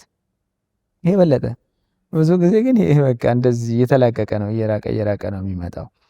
ዳታ ኖርማል አይደለም እሱ ማለት ይገፋቸዋል። እኔ እንደውም ወላጆች ምን እላለሁ፣ ልጆች እያሉ ሰላም ስለማለት ብዙ አትጨነቁ። ለምን ራሳቸው ተመጠማሉ። አስራዎቹ ሲሆኑ ግን ሄዳችሁ እንደ ወላጅ ሄደን ሰላም ማለት መቻል አለብን። በቃ እኛ ወላጅ በቃ ኮርተ ነው ጎረምሳው ምናምን ብለን ማራቅ የለብንም። አንዱ ይሄ ነው። ሁለተኛው ነገር ቅድም እንዳልሹ በጣም እንደውም አንድ ፖዚቲቭ ፓረንቲንግ ላይ የተደረገ ጥናት ምንድን ነው የሚያሳየው? አሜሪካና ህንድ ያሉ ልጆች ላይ ነው፣ አስራዎቹ ዕድሜ ያሉ ልጆች ላይ የተጠና ነው። አሁን ያለው ጄኔሬሽን ይላሉ አጥኚዎቹ ስሜታዊ፣ ሁለቱም ስሜት ነው እንግዲህ በአማርኛ ሴንቲሜንታል ናቸው፣ ኢሞሽናል አይደሉም። ምን ማለት ነው? በቀላሉ አሁን ማዘን አይደለም ሲገልጹ ራሱ ስሜታቸውን አዘንኩ፣ ከፋኝ ምናምን አይደለም፣ ተጎዳው ከከፍተኛ ነው የሚጀምሩት። አዎ በቃ ጉድት ነው፣ ስብር በጣም ነው ልቤ የተሰበረው፣ በቃ እንክት ስብር ጉድት ነው የሚሉት። ማለት ማዘን በሚሉት አይደለም የሚገልጹት፣ ኢሞሽናል ሴንቲሜንታል ከባድ ነው። ስለዚህ በቀላሉ ስብር ይላሉ። ስብር ሲሉ ደግሞ ራስ መጉዳትን እንደ አማራጭ ሊወስዱት ይችላሉ። እዛ ነው በቃ ብንሄድ ይሻለናል እንደዚህ ይሆን ምናምን የሚሉ ራሴ ማጥፋት ምናምን ዜ በትንሽ ነገር ማለት ይሄ ልብስን አስተካክል ምናምን ልብስሽን ቀይር ምናምን ስለተባሉ ብቻ ከባድ በቃ ሰማይ የተደፋባቸው ምናምን መስሏቸው ትላልቅ ጉዳቶች ራሳቸው ላይ የሚያደርሱት እና እነዚህን የመሳሰሉ ነገሮች ውስጥ ከዛስ ፍላጎት ማጣት በተለይ ትምህርትና የመሰሉ ነገሮች ላይ ለምን አልሰራ ነው? አንደኛ ከመሪ ጀምሮ ማለት ነው። ከመሪዎች ጀምሮ የተለያየ ኃላፊነት ቦታ ላይ ካሉ መሪዎች ጀምሮ ለትምህርት የምንሰጠው ዋጋ፣ በተለይ ሚዲያዎች ላይ ወጥተን የምንናገራቸው ነገሮች ልጆች ለትምህርት የሚኖራቸውን ተነሳሽነት በትልቁ ነው አፌክት የሚያደርገው። ከዛ ደግሞ እንግዳ ተብሎ ምናምን የተሳካለት ሰው ተብሎ ወይ በቢዝነስ ሊሆን ይችላል ወይ በታዋቂነት ሊሆን ይችላል ምናምን የሚቀርበው ሰው ስለ ትምህርት ሲጠየቅ የሚያወራው ነገር የትምህርትን ዋጋ አሳንሶ የሚያሳይ ነው። ያለ ትምህርት የተለወጠ ሀገር፣ ያለ ትምህርት የተቀየረ ማህበረሰብ የቱ ነው? ይህ የዓለም እውነት እኮ ነው። በቃ ትምህርት በጣም ወሳኝ ነገር ነው። ዛሬ ዓለም ፉክክሩ እኮ በእውቀት ነው፣ በቴክኖሎጂ ነው እኮ ዓለም እርስ በርስ እየተገዳደረ ያለው። ስለዚህ ጦርነቶች እንኳን ስናያቸው እኮ ማለት በጣም በቃ ይሄ አቴሮሲቲ የሚፈሰውን ደም የቀነሰ ጦርነቶች እኮ ነው ዓለም የሚያደርገው። እውቀት ላይ ተመስርቶ ነው ሁሉ ነገር፣ እውቀት ላይ ተመስርቶ እውቀትን የሚያጣጥሉ ሀሳቦች ይቀርባሉ። በአንጻሩ ስኬት በቁስና በገንዘብ ይለካና ሰዎች ከዛ ቁሱና ገንዘቡ ያለ የቱ ጋ ነው፣ እውቀቱ ያለ የቱ ጋ ነው፣ ቁጭ ብሎ እነዚህ ልጆች ይመለከታል። ይሄ ደግሞ በመሪዎች ደረጃና በእነሱ አንደበት ሲገለጽ ደግሞ የበለጠ ሌላ ህመም። ከዚህ ፍላጎት ያጋጥሙኛል ልጆች ትምህርት ቤት መሄድ ለምን ይላል፣ ለምን እማራለሁ፣ ከዛ አለፍ ሲል ደግሞ ለምን ይሄን ትምህርት እማራለሁ ወደሚሉ ጉዳዮች ይመጣሉ። እነዚህ እኮ የፖሊሲ አጀንዳ እኮ መሆን አለባቸው። ቁጭ ተብሎ ቆይ ምንድን ነው ይሆን? ምክንያቱም በትምህርት ሳይንስ ላይ እስከማውቀው ድረስ ያው ፔዳጎጂስ በምንማርበት ጊዜ ዩኒቨርሲቲ እያለን የሚማሩትን ትምህርት ከዕለት ተዕለት ህይወታቸው ጋር አያይዙላቸው ይኖር ነበረ መምህራኖቻችን። ፔዳጎጂ ሳይንሱም እንደዛ ይላል። ክፍል ቁጭ ብሎ የሚሰማው ነገር ሊያያዝለት ይገባል። ለምን የሚለው ጥያቄ መመለስ አለበት። እንደዛ ያልሆኑት ነገሮች እየወጡ አስፈላጊ የሆኑት ነገሮች እየገቡ በደንብ ልጆች ለትምህርት ትርጉም ሰጥተው እንዲማሩ ማድረግ ያስፈልጋል። ስለዚህ ዩኒቨርሲቲ እንኳን ተገብቶ እኮ ሰው ዩኒቨርሲቲ ፍሌክሲቢሊቲ የሚባል ነገር የለም። በጣም እኮ ነው የሚደንቀው። በቃ ይሄን አስቀምጭ ይላሉ፣ በዚህ መስመር ነው የምትሄደው። ስለዚህ ኢንትረስት ፍላጎት እያጡ የመምጣት ነገር አሁን በዚህ ስራ የሚታይበት መንገድ ሌላው ትልቅ ችግር ሆኖ እናገኘዋለን። ስራን እንዴት ነው የምናየው? ስራ እኮ ከገንዘብ ያለፈ ትርጉም አለው ማለት። አሁን ግን ስራ ቀጥታ ከገንዘብ ጋር ነው የተቆራኘው። እውነት ነው፣ ሰው ሰርቶ ነው ገንዘብ የሚያገኘው። ግን የስራ ዓላማ ገንዘብ ብቻ አይደለም፣ ገንዘብ ብቻ አይደለም። ከዛ ያለፈ ትልቅ እንደውም ካህሊል ጅብሪል ይላል ወርክ ኢዝ ላቭ ሜድ ቪዚብል።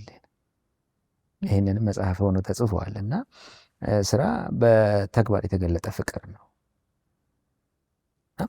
ይሄ በጣም ትልቅ ትርጉም አለው እና ስራን የምንበይንበት መንገድ ነገ ከነገ ወዲያ ያሳስበኛል። አንዳንድ ሙያዎች ላይ በጣም ለሰው ልጅ ክሪቲካል የሆኑ በጣም እጅግ አስፈላጊ የሆኑ ሙያዎች ግን ደግሞ ለጊዜው ብዙ ብር የማያስገኙ ሆነው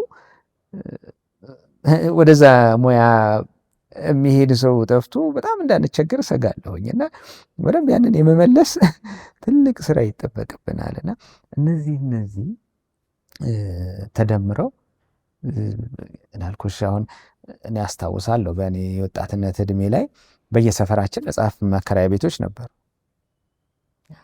በደንብ መከራያ ቤቶች ነበሩ። ለዚህ ሳንቲም እያስያዘን መጽሐፍ ተከራይተን መግዛት ማንችል እናነባለን፣ መልሳለን። ጥርግ ብሎ እነዛ ቤቶች ጠፉና የሆነ ሰዓት ላይ ዲቪዲ እና ምናምን ማከራያ ቤቶች ሆኑ።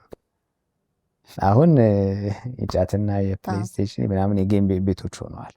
ዩኒቨርሲቲውን ራሱ የከበበው እሱን እንኳን ሰፈር ነው እና እየቀረበላቸው ያለው ነገር አሁን እየሆኑ ያሉትን ነገር ለምን ሆኑ ብለን የሚያስጠይቀን አይደለም። የተራበ ሰው ምግብ አይመርጥም፣ ይበላል። ራብ በቃ ያገኘውን ተሰብስቦ ይበላል። ከዛ በኋላ ነው ህመሙን ፊልም ያደርገው። ተርበዋል፣ አስርበናቸዋል። እነሱን የሚማርክ የሚጠቅም ነገሮችን ተደራሽ አድርገን አልሰጠናቸው። ስለዚህ ሌላ አሳዳጊ ቀምቶናል። የራሳቸውን ፍለጋ ወጥተዋል። እስኪ ወደ ወላጆች አሁንም ወላጆችን እያነሳን ነው። በእርግጥ አስተዳደጋቸው ላይ እንግዲህ በሳይንሱም በስነ ልቦና ባለሙያዎችም ማዕቀፍ አላቸው። ለ4 ለ5 እንዲህ እየከፋፈላችሁ እንደዚህ አይነት ወላጆች እንዲህ ሲያደርጉ እንዲህ እያላችሁ የምትከፋፍሉት ነገር አለ እና አሁን ያነሳናቸውን ነገሮች ስንጠቃለላቸው ወላጅነት ወይ ደግሞ የምናሳድግበት መንገድ ልጆቻችንን እስኪ ከፋፍለን እናየው። እስኪ አማራጮች በተለያዩ አማራጮች ስለሆነ እየሄዱ ያሉት ማለት ነው። የአምባገነናዊ ምናምናዊ እያላችሁ የምትሉትን ብዬ ነው። እንግዲህ ብዙ አይነት የወላጅነት ከፋፈሎች ይኖሩናል። ሁለት ነገሮችን ባነሳ በሁለት መደቦች ውስጥ ባነሳ ደስ ይለኛል። አንደኛው ዘመኑን ከመረዳት አንጻር ወላጆችን በሶስት ከፍለን ልናያቸው እንችላለን። ዘመንን ከመረዳት አንጻር ዘመን ስንል አሁን ልጆቻችን እያደጉበት ያለውን ዘመን እንደገና ደግሞ ልጆቻችን ያሉበትን የእድሜ ዘመን ተረድቶ ከማሳደግ አንጻር የመጀመሪያዎቹ ወላጆች ደመነፍሳዊ ወላጆች ናቸው። በቃ ልጅ በድሎ ያድጋል። የእናትነት አንጀቴ የአባትነት አንጀቴ በቃ አላስችላለኝ ወይም ደግሞ እሱ መራኝ ብለው ደመነፍሳዊ በሆነ መንገድ ልጅን ማሳደግ ማለት ነው። አንዳንድ ሰዎች ምን ወላጆቻችን የትኛውን ስልጠና ወስደው የትኛውን ነገር ወስደው ነው እንደዚህ እኛን ያሳደጉን ምናምን ይላል። እውነት ነው ማለት ልክ ነው። ያኔ ግን እነሱ ለነበሩበት ዘመን ያ መንገድ ሰርቶላቸው ሊሆን ይችላል። ቀደም ያነሳናቸው በጣም ብዙ እንደ ማህበረሰብ ደግሞ ደጋፊ ማህበረሰብ ስለነበራቸው ማለት ነው። ንጣቂውን ትንሽ ነበረ። እንደውም በቃ ጡት ተመሳሳይ እድሜ የወለዱ እኮ አንዷን ጡት እያጠቡ ሁሉ እስከዛ ድረስ እንደውም እናትና አባትን HIV ሳይኖርባቸው ልጃቸው HIV ተገኝቶ ነው ሲባል HIV ፖዚቲቭ የሆነች እናት አጥብታ ሁሉ እንደዚህ የተገኘበት ሁኔታ ሁሉ እስኪደርስ ድረስ ማለት ነው። እና እስከዛ ድረስ በቃ የተገኘው አንዱ ቤት ነው በቃ በልቶ ጠጥቶ እዛ በልቻለሁ ነገሌ ቤት በልቻለሁ እያለ ያደገበት ጊዜ ነው። ስለዚህ እዛ ሰዓት ላይ እንደዚህ አይነት መንገድ ተከትሎ ማሳደግ ቢሰራ አይፈረድም፣ ብዙ ደጋፊ ነገሮች ስለነበሩ ማለት ነው። አሁን ግን እዛ እየቀነሱ ሲመጡ ብዙውን ድርሻ ወላጅ ላይ ይወድቃል። ያኔ እኮ እንደውም በትምህርት ቤት ራሱ የስነ ምግባር ትምህርቶች ምን ነበር የምንላቸው የሚሰጡ ትምህርቶች ነበሩ። ራሱ ግብረ ገብነት። ስለዚህ ከወላጅ ያመለጠው ነገር ራሱ ትምህርት ቤት አለ እንዳልከው፣ ጎረቤት አለ። የሃይማኖትም ተቋማት በጣም ጠንካራ ነበሩ፣ ይሰራሉ ምዕመናን ላይ በየቤተ እምነቱ ያ ሁሉ ነገር ስለነበረ እና በተስፋዬም አሉ ቁጭ በሉ ተነሱ እያሉ በጣም ቀላል አልነበረ ሜሞራል ግንባታው። ይገርመኛል የወጣቶች ፕሮግራም ምናምን ሁሉ የነበረበት በቴሌቪዥኖች ላይ ወጣቶች እና አፍላዎቹን ብቻ ትዝ ይሉኛል አድረስ የሚያደርጉ ፊልሞቹ ምናምን ተመርጠው ደንብ ሳንሱር ተደርገው ምናምን ነው የሚቀርቡት። የሚዲያውም ሬዲዮ ፕሮግራሞች ማስታወሻ እየተያዙ ትምህርት በሬዲዮ ለገዳዲ ፕሮግራም ቅዳሜና እሑድ ማስታወሻ እየተያዙ የሚሰሙ ፕሮግራሞች ነው የነበሯቸው እና ብዙ ስለነበረ እንደው በቃ እናትነት አንዴት ያባትነት እያለን ልጆችን ብናሳድግ ነጣቂውም እንዳልሽው ራሱን የቻለ ቢሆንም ግን ቁጥሩ አነስተኛ ስለነበረ ተጋልጧችን የሚያነስ ስለነበረ ጠቅሞ ሊሆን ይችላል። ዛሬ ላይ ግን አይሰራም። ዛሬ ላይ ያ መንገድ አይሰራም። እኛ ባደግንበት ማሳደግ ይሄ ደመነፍሳዊ አስተዳደግ አይሰራም። ሁለተኛው አጸፌታዊ ወላጅነት ነው። ሪአክቲቭ ፓረንቲንግ ችግሮች ሲፈጠሩ እሳት የማጥፋት አይነት ማለት ችግሮች ሲፈጠሩ ብቻ በቃ እሳት የማጥፋት ሲጠይቁ ልጆች የመመለስ ሲጠይቁ ብቻ፣ አለበለዚያ አንገባበት። ይሄም አንዳንድ ጊዜ ልጆቻችንን ከተነጠቅን በኋላ ልንነቃ እንችላለን። ካመለጡም በኋላ ልንባነን እንችላለን። ዓለማቸው በጣም ከባድ ስለሆነ ይሄኛውም አያዋጣም። በዚህ ዘመን የሚያዋጣው ንቁ የሆነ የወላጅነት መንገድ ነው፣ ወይም ፕሮአክቲቭ ፓረንቲንግ ነው። የልጆቻችንን ዘመናቸውን እንደገና እድሜያቸውንና የእድገት ደረጃቸውን እየተከተልን ከፊት ቀድመን እያዘጋጀን መሄድ ማለት ነው። የኮቪድ ጊዜ ወላጆችን ጠይቅ ነበረና በቃ ያው አንዱ የሚያስፈራው ሞት አልነበረ። ስለ ሞት ከልጆቻችሁ ጋር አውርታችሁ ታውቃላችሁ? ምኑን አመጣብኝ? እንባ የሚቀድማቸው ሁሉ ወላጆች ነበሩ። ግን ማንም ዋስትና አልተሰጠውም። የትኛውም ወላጅ ልጅህን አሳድገህ መልስ፣ የወለድካቸው ልጆችን አሳድገህ አስተምረህ አስመርቀህ ድረህ ኩለህ ምን የልጅ አይተህ ነው የምትሞተው የሚል ዋስትና አልተጻፈልኝ። ኤሌክትሮኒክስ ዕቃ ስንገዛ የ1 ዓመት ዋስትና የ10 ዓመት ዋስትና ብሎ ይሰጡናል አይደል? እኔ ግን ከልጆቼ ጋር ምን ያህል እንደሚቆይ ተስፋ ነው እንጂ ያለኝ የማረጋግጠው ነገር የለኝ። ስለዚህ የሆነ ነገር ቢሆን ልጆቼ ያለ እኔ መቆም ይችላሉ ወይ? እዚህ ዓለማቸውን ከፊት አንዳንድ ወላጅ ሄሊኮፕተራዊ ወላጅ መሆን ይፈልጋል። በቃ 24 ሰዓቱን 7ቱንም ቀን አናታቸው ላይ አንጃበን ማለት ነው። ድሮን ሞት በሄዱበት በገቡት የሚማሩትን ትምህርት መምረጥ፣ የሚለብሱትን ልብስ መርጠን ሁሉን ነገራቸው ሁሉን ውሳኔ በእነሱ ቦታ ላይ ያውም ባልተሰጠን ሹመት ማለት ነው ባልተሰጠ ውክልና የእነሱን ውሳኔ ሁሉ ወስነን መሄድበት። እኔ ባልኖርስ እኔ አጠገብ ሳልኖርስ ወዴት እንደሚሄደው ያውቁትም አየሽ። ስለዚህ ከፊት ላለው ዓለማቸው ቀድመን እያዘጋጀን መሄድ ያስፈልጋል። ፕሮአክቲቭ ፓረንቲንግ ማለት እሱ። ከተማ ውስጥ ልጆች እያደጉ በወር አበባ ምክንያት ሲሳቀቁ ማየት ከባድ ማለት እንደው በጣም በዚህ ዘመን ማለት ያስደነግጣል። እንዴ እድሜዋ ቀረብ ሲል ማዘጋጀት የለብኝም? በደንብ ዲሞንስትሬት ማድረግ በጣም ሌሎችም ጉዳዮች እድሜ ሲመጣ የሚለወጡ ሰውነት ላይ የሚፈጠሩ ለውጦች አሉ፣ አእምሮ ላይ የሚፈጠሩ ለውጦች አሉ። ያን ተከትሎ የሚሆኑ ለዛ ማዘጋጀት አለብን። ቴክኖሎጂውን ስንሰጥ ስልክ ስንሰጥ እንዴ ምንድን ነው ወደየትኛው ዓለም ነው እየገባ ያለው? ዳውን ለምሳሌ ልጃችን በጣም ዋና መዋኘት ደስ ስለሚለው ወስደሽ ገንዳ ውስጥ ከቸዋለሽ። አስቀድመ ምንድን ነው የምናደርገው? ዋና ነው የምናስተምረው። መኪና መንዳት ስላማረው እንኳን ዕዳ ብለን አናስቀምጥም። የመንዳት ልምምድ እንዲያደርግ ነው መጀመሪያ የምናደርገው። የመንጃ ፍቃድ እንዲያወጣ ነው የምናደርገው። አለበለዚያ ሞቱን ነው እያወጅንለት ያለ ነው። የሚገቡበትን ዓለም አስቀድመን ለዛ ዓለም አዘጋጅተን መሄድ አለብን ማለት ነው ልጆቻችንን። እና እነዚህ ሁሉ ነገሮች ንቁ የሆነ ወላጅነትን፣ ዓለማቸውን መረዳት፣ ወደ እነሱ ደረጃ መምጣት ያስፈልጋል። እነሱ ጫማ ላይ መቆም። እኔ ወጣት ብሆን እኔ ልጅ ዕድሜ ላይ ብሆን በዚህ ሰዓት ምንድነው የምፈልገው? የኔ ዕድሜ ላይ አይደለም ሄጄ ማሰብ ያለብኝ። የኔና ያንቺ ወጣትነትና የልጆቻችን ወጣትነት አንድ አይደለም። የኛም ወጣትነት ራሱን የቻለ ትግል ነበረው። ራሱን የቻለ አዳጊነታችን ራሱን የቻለ ፈተናዎች ነበሩት። የምንጋራው ነገር ሊኖር ይችላል፣ ግን ደግሞ የተለያዩ ነገሮች አሉ። ልጆች አንዱ የማይወዱት ነገር እንደው ታውቂያለሽ፣ እኔ በአንተ እድሜ እያለሁ እኔ በአንቺ እድሜ እያለሁ እሱማ የእናንተ ዘመን ነው እናንተ ይሄን በቃ አድቬንቸራቸውን ጀመሩ ይላሉ ገና ስታወራ። አሁን ፊልም ራሱ ይሰሩበታል ቲክቶክ ላይ ያለውና ለዛ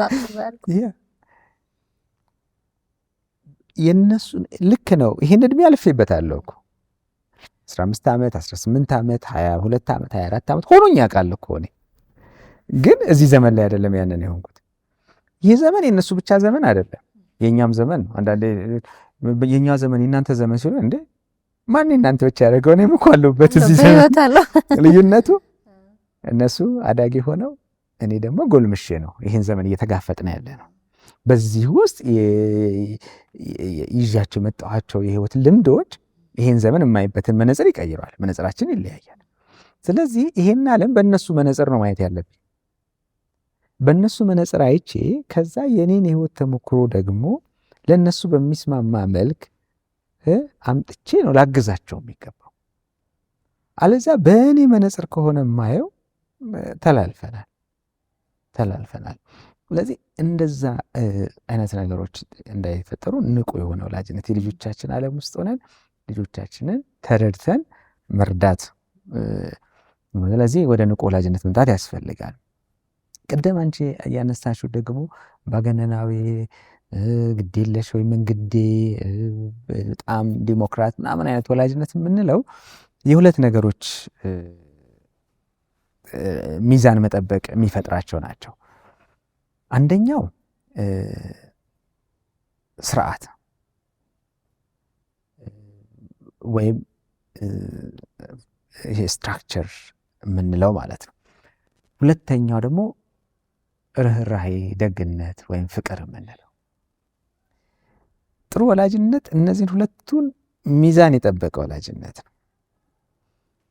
ስርዓት አለው፣ ቤቱ የሚመራበት፣ ልጆቼን የማሳድግበት፣ በጋራ የተግባባንበት ስርዓት አለ። ያን ስርዓት የማስፈጽመው በፍቅር፣ ያን ስርዓት የማስፈጽመው በርህራሄ ነው። አንዳንድ ጊዜ ስርዓት ይጠፋና ርህራሄ ብቻ ሆኖ ይሄ ግዴለሽ ወላጅ ያደርገናል። ልጆቻችን ያጠፋሉ፣ አንቆጣቸው፣ አንመክራቸውም፣ አንመልሳቸው። መንገድ ሲስቱ ይሄ ተሳስቷል ብለን መንገድ አንመራቸው። ለምን? ውይ ልጄ እንዳይሳቀቅብኝ፣ ልጄ ደግሞ የሆነ ክፉ ነገር ቢያደርግስ። አንዳንድ ወላጅ ፈሪ ይሆናል። ፍርሃት ተኮር ወላጅነት መንገድ የሚከተል ይሄ ልጆችን አይጠቅምም። አንደኛ ልጆች ራሳቸው ፈሪ መሆን ይጀምራሉ፣ አለበለዚያ ደግሞ ልቅ ይሆናሉ። ስለዚህ ስትራክቸር በጣም ወሳኝ ነው። አንዳንድ ወላጅ ደግሞ ስርዓትና ስርዓት በቃ ይሄ አምባገነናዊ ያደርጋል። ለምን? ብዙ ጊዜ ስርዓቶቹ ደግሞ የሚሰሩት በወላጆች ነው። እዚህ እኔ ያልኩት ነው መሆን ያለበት፣ ጉልፍት የለም። ህገ መንግስታዊ ነው።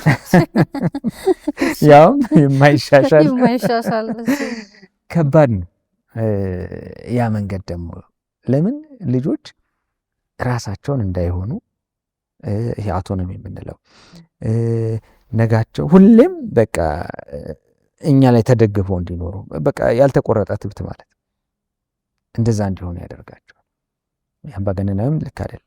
ሁለቱን ግን በሚዛን መጠበቅ ከባዱ ነገር እሱ። ይህን ሚዛን ጠብቀን ማሳደግ በጣም ወሳኝ ጉዳይ ነው። ስለዚህ ያ እንግዲህ ዲሞክራቲክ ያልሽው ወይም ኦቶሪቴቲቭ የምንለው የወላጅነት መንገድ ነው። ይህን ስርዓትና ርህራሄን ያገናዝ ስንቀጣ ልጆቻችንን በርህራሄ ነው። አሁን አንዴ በጭካኔ ነው የምንቀጣው። ስለዚህ ልጆች የሚማሩት ጥላቻ ነው። ስንቀጣም ስንሸልምም በፍቅር በርህራሄ ማድረግ ማለት ነው። እወድሃለሁ፣ እወድሻለሁ፣ መልሱ ግን አይሆንም። እዚህ ቦታ ልሂድ፣ እንደዚህ ይገዛልኝ፣ ጥያቄህን አከብራለሁ፣ ሁሌም እወዳለሁ። ለጊዜው ግን አሁን መግዛት አይቻልም። ጥፋት ስለሰራህ ቴሌቪዥኑን አታይም። ጥፋት ስለሰራህ ውጭ ወጥተህ ሳይክሉን አትነዳም፣ አትጫወትም።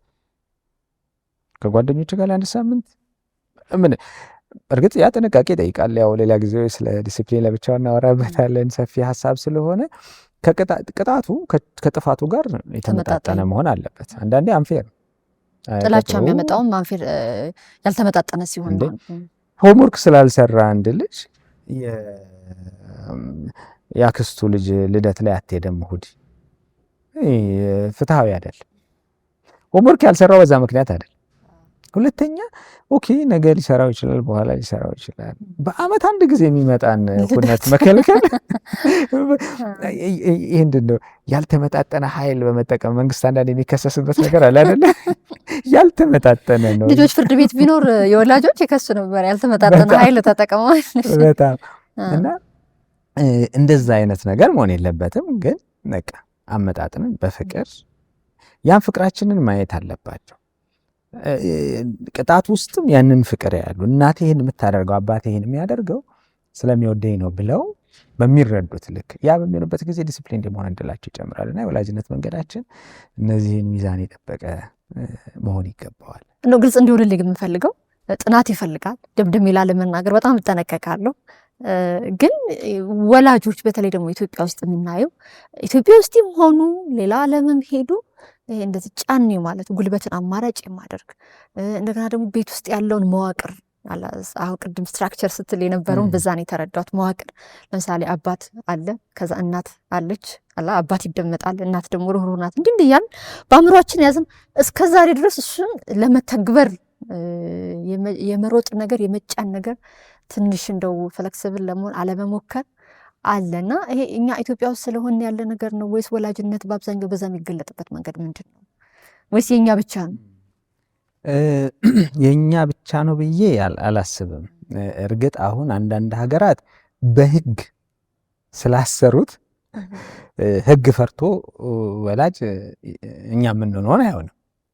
አሁን እንደው በኢኮኖሚ አድገዋል የምንላቸው አንዳንድ ሀገራት እዚህ ልጆች አባቴ መታኝ እናቴ መታችኝ ብለው ሪፖርት ያደርጋሉ። ስለዚህ ማህበራዊ ጉዳይ ባለሙያዎች መጥተው ልጅን ሁሉ እስከ መንጠቅ እና ማሳደጊያ ውስጥ እስከ ማስገባት ፕሮቴክሽን ሊደርሱ ይችላል። ህግ ስላለ ህጉን ፈርቶ ነው ኢትዮጵያ ወላጅ ራሱ ማለት ነው ወላጅ እዚህ እና አንድ ሰው እንደውም ምን አለኝ ከልጆችን ኢትዮጵያ ይዤ ይመጣና ደብድቤ መልሳቸው ልግረፋቸው ሁሉ እና ቀልድ ይመስላል፣ ግን ሲሪየስሊ የሚታይ ጉዳይ ነው። ምንድነው ትንሽ ስራው ቀለል ያለ ይመስለኛል። ጉልበት መጠቀም ምን ይጠይቅሻል ማለት ትልቅ ነኝ አድጌያለሁ፣ በጉልበትም በመወሰን አቅምም አስተዳዳሪያቸው ነኝ፣ ስለዚህ አይሆንም እላለሁ ወይም እምቢ ካሉ ምን ምርጫ አላቸው? ይቀላል። የሚጠይቁትን ጥያቄ ግን በሀሳብ ሞግቼ እነሱም እንዲሞግቱኝ እድል ሰጥቼ በሱ ማሸነፍ ግን ብዙ ስራ አለው። ራሴን በእውቀት ማሳደግ አለብኝ። የልጆቼን ዓለምና ቋንቋ መረዳት አለብኝ። ከዛ ደግሞ ይሄ ቅድም ያለውን ሚዛን ስርዓትና ፍቅር የሚባለው ሚዛን ጠብቄ ከዛ ሁሉ በላይ የራሴን ስሜት ደግሞ መግራት መቻል አለብኝ። ሊያናደኝ ይችላል። በተናደደ ስሜት ውስጥ ሆነ ንዴቴን አንዳንድ ጊዜ ከወላጅ ታናሽና ታላቅ ሲጨቃጨቁ እንደዚህ አትጨቃጨቁ፣ አትጫጫሁ፣ ምናምን ድምፃችሁን ቀንሱ እያለ ወላጅ ራሱ ጮሆ ነው የሚናገረው። ራስን መግራት፣ ስሜትን ለጎም ማድረግ ያን ይጠይቃል። አይሽ ብዙ ስራ አለው። ራሴን መረዳት ደግሞ አለብኝ። አንዳንድ ጊዜ ደግሞ የእኛን ቁስል ይቀሰቅሳል። ወላጅ አንዳንዴ ልጁን አይደለም የሚቀጣው፣ እኔ በህይወት ውስጥ አጥፍቼው ወይም ደግሞ ደርሶብኝ የነበረ ነገር ካለ ልጄ ነገ እዛ ውስጥ እንዳይገባ ካለ ፍርሃት ኮርኮሜም ምን ብዬም ማስተካከል ምርጫ ልናደርግ እንችላለን። እና ለመተግበር ቀለል ያለ ስለሆነ ያኛው በጣም ብዙ ስራ ስለሚጠይቅ ብዙ ራስ ላይ መልፋት መድከም ይጠይቃል፣ ትዕግስት ይጠይቃል፣ ጽናት ይጠይቃል። ዛሬ ባይለወጥ ነገ ይለወጣል። በጣም ብዙ ነገሮችን ወጥነትን ይጠይቃል። ሁሌም ኮንሲስተንት በአርአያነት ማሳየት ይጠይቃል። መናገር ብቻ አይደለም። የሁሉ ስራ ስላለው እዛ ድካም ውስጥ ላለመግባት የቀለለ መንገድ ሆኖ ግን በውጤት ስንመዝነው አይመጣም። ሌላው እዚህ ጋር ማንሳት ፈልገው አንዳንዴ አቅምንም አለማወቅ። እኔ ወላጆችን አቅማችንን እንወቅ ነው። ልጆቻችን ውስጥ ያለን ስልጣን ምን ያህል የሆነ በቃ ቬቶ ፓወር ያለ ምን በቃ ሙሉ እንትን የመውሰን መብትን ስልጣን ያለን እኛ ስላለ ልጆቻችን የሚለወጡ እኛ ስላለ ልጆቻችን የሚያደርጉ ይመስለናል። ልጆቻችን ያለን ስልጣን የተገደበ ይመስላል። አንዳንድ ጊዜ እኛ ስላልናቸው እኛ እንትን ስን አይደለም። ልጆቻችን የሚያደርጓቸውን ነገሮች የሚያደርጉት እኛ የሰጠናቸውን መረጃ ተጠቅመው ሊሆን ይችላል ለማድረግ ፈቃደኛ ሲሆኑ።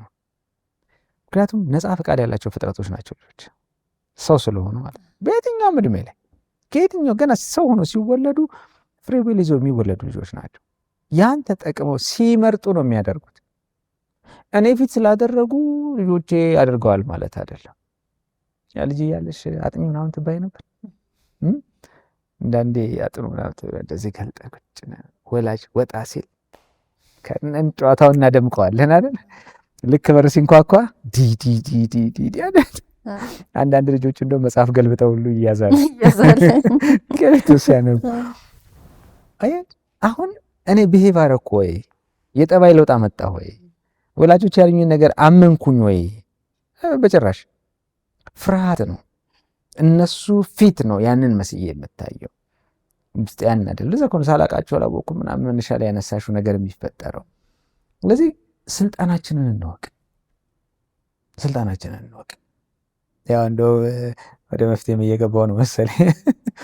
ስልጣናችንን እንወቅ እና ወላጆች አሁን የወላጅነት ስልጣና ላይ አንዱ የማደርገው ነገር 3 ክብ ስሩ ላይ የውስጠኛው ክብ እንደ ወላጅ መቆጣጠር የምችለው ነገር ወላጅ መቆጣጠር የሚችለው የራሱን ስሜት፣ የራሱን ሐሳብ፣ የራሱን ንግግር፣ የራሱን ድርጊት መቆጣጠር የሚችለው። እዚህ ልጆቼ ይህን ሲያደርጉ እኔ ኮንትሮል ያለኝ የራሴ ላይ ነው። ምንድነው የፈጠረብኝ ስሜት? ምንድነው የታሰበኝ ሐሳብ? ምን ልናገር? ምን ላድርግ? እሱ ላይ ስልጣን አለኝ።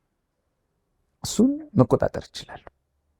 ከዛስ ሁለተኛው ክብ ተጽዕኖ ማሳረፍ የምችልበት የልጆቼ ድርጊት ላይ፣ የልጆቼ ስሜት ላይ፣ የልጆቼ ሐሳብ ላይ፣ የልጆቼ ንግግር ላይ ተጽዕኖ ማሳረፍ ይችላል።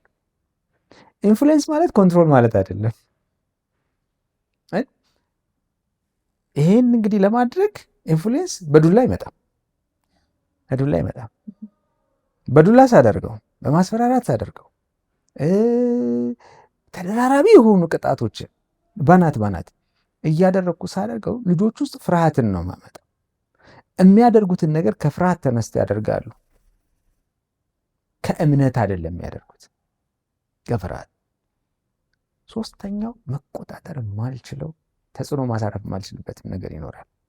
እንደው አትሊስት ሩቅ የሆነ ማለት ነው። ሶሻል ሚዲያውን መቆጣጠር እንችላለን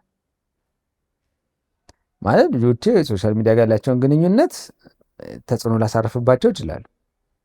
አንድ ጊዜ ምን ሆነ፣ እቤት ስልክ ከልክለዋል፣ ቲቪ አይከፈትም ምናምን አይልም። ትምህርት ቤት ሲሄዱ የትምህርት ቤት ጓደኞቻቸው ፖርኖግራፊክ የሆነ ስዕል በእጁ ስሎ ተማሪዎቹን ያሳያቸው ማለት እዛኛው ጋር ቁጥጥር የለንም። ዓለም አሁን እየሆነች ያለችበት ነገር ላይ እንደ ወላጅ ማለት ነው ምንድን ነው ያለኝ ቁጥጥር? ሀገር አሁን እየሆነች ያለችው ነገር እንደ ወላጅ፣ እንደ አንድ ወላጅ ምንድን ነው ማድረግ የምችለው? ስለዚህ ልጆች ይህን የሚረዱበትን መንገድ ኢንፍሉዌንስ ላደርገው እችላለሁ። እዛ ጋ ያለውን ነገር ግን መቀየር ከኔ ራቅ ያለ ጉዳይ ነው። ረጅም ጊዜ የሚወስድ ይሆናል።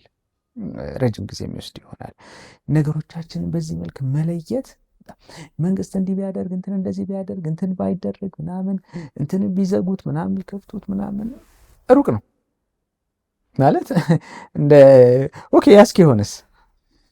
ስለዚህ በእነዚህ 3 የትኛው ነው መቆጣጠር የምችለው? የትኛው ላይ ተጽዕኖ ማሳረፍ ይችላል? የትኛው ነው ራቅ ያለው ነገር? ራቅ ያለውን እንተዋለን ማለት አይደል። ተዋለን ማለት አይደለም። ማድረግ የምንችላቸው ነገሮች አሉ።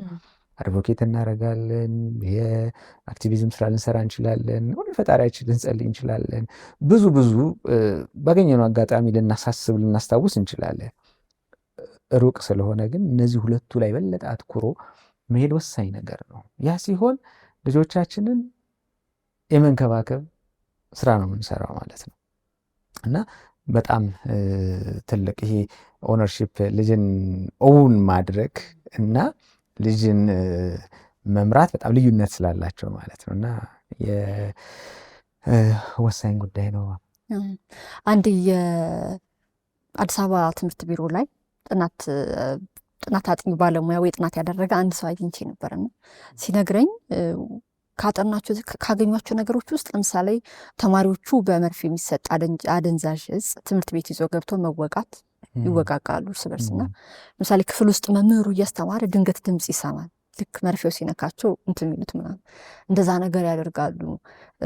እንደገና ፉክክራቸው ተማሪዎቹ ከውጭ ሀገር የመጡ መጠጦች ቤታችን ውስጥ አሉ የሚለውን ለማሳየት በኮዳ ውስጥ እንደ ውሃ እንደምናምን ወላጅ ነው እንግዲህ ወላጅ እያደረገ እየሰጣቸው ትምህርት ቤት ውስጥ በረፍት ሰዓት ትምህርት ጨርሰው ሲወጡ እነዛ ነገሮች መጠጣት። አሁን ውጭ ጉዞዎች ካላቸው ደግሞ እዚያ ያዩቸውን እንደዚህ አይነት ነገር እና ምን ልፈልግ ነው እንደዚህ ራሳቸው ወላጅ የሚያስፈልጋቸው ወላጆች ራሱ የለም እንኳን ልጅን ለማሳደግ እነሱ ያልጨረሱ ገና አድገው ያልጨረሱ እንዲህ አይነት ነገሮችን ትንሽ እንድታነሳልኝ ስለፈለኩ ነው።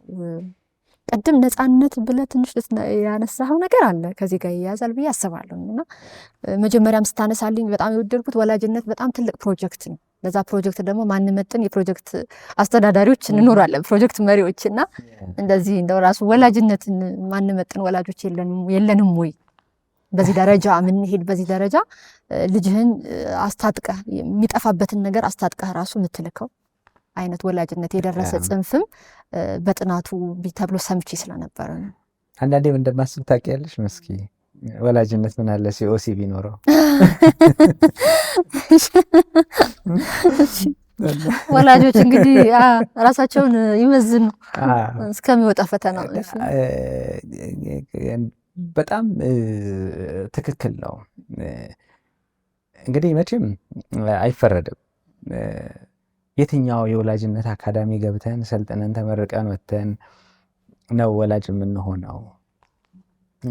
እና ወላጅነት ስራ የሚጠይቅ ጉዳይ ነው። ግን ለዛ እንደው ምቹ ነገሮች በሌሉበት ሁኔታ ልጅ ይኖረንና ትልቅ ኃላፊነት እንረከባለን። ያቺ ምስኪን ነፍስ እኛ እጅ ላይ ታርፋለች። የምናርገው ህፃናት ሽጉጥ ብለው እንደ መጋቢ ነው የሚያዩን፣ እንደ ጠባቂ ነው የሚያዩን። በቃ መተው መሸሸጊያ ምናምን ነው የሚያደርጉት አይደል? አምላካቸው ነው ወላጅ እና ምን አድርገው ላይሽ ላይ ጧ ብሎ ሲተኙ የምትሰጫቸውን አምነው ሲወስዱ ምናምን ከባድ ኃላፊነት ነው። እንግዲህ ይህንን ህፃን አሳድጎ ኮትኩቶ ነገውን አሳይቶ መርቶ ለተሻለ ውጤት ማብቃት ትልቅ ኃላፊነት ነው። ይህን ኃላፊነት ደግሞ ያለበቂ ክህሎት መረከባችን የበለጠ ፈታኝ ያደርገዋል ጉዳዩን እና አንዳንድ አሁን ያነሳሽው ትግል ወላጅነት ውስጥም እንግዲህ ህፃኑ ሰውየው አባት ነው ብለን የለቅድም ያልታከመ ህፃንነት አለ ውስጣችን። ያላደገች ህፃን እናቲት ውስጥ ትኖራለች። ያላደገ ህፃን አባትየው ውስጥ ይኖራል።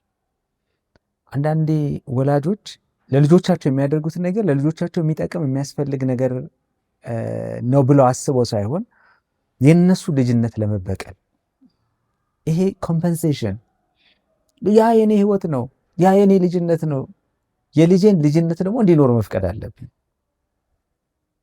አንድ ትምህርት ቤት ነው አሉ እና ወላጅ ገንዘብ ያው የትምህርት ቤቱ ከሆነ ለታክሲና ከሚሆን ነገር በስተቀር ገንዘብ መያዝ የተከለከለ ነው እና ልጁ ብዙ ብር ይዞ ይመጣል ምናምን ዴሊቨሪ ያዛል ምናምን ጓደኞቹን ሄድ ክፍል ይጋብዛል። ትምህርት ቤቱ ይደርስበትና ወላጅ ያስመጣል። ምንድን ነው ጥፋቱ? ይነገረዋል። ብዙ ገንዘብ ይዞ ይመጣል። ለዚህ ነው የጠራችሁ እንካ ብሎ የታሰረ ብር እዛው ትምህርት ቤት ውስጥ ይሰጣል ለልጁ። እኔ በገንዘብ እጦት ያየሁትን ስቃይ ልጄ እንዲያይ አልፈለግም። በቀልም በቀል ልጅ ውስጥ አይደለም የሚያካከሰው። ትምህርት እኔ ሐኪም መሆን እየፈለኩ ሐኪም ሳልሆን ቀርቻለሁ።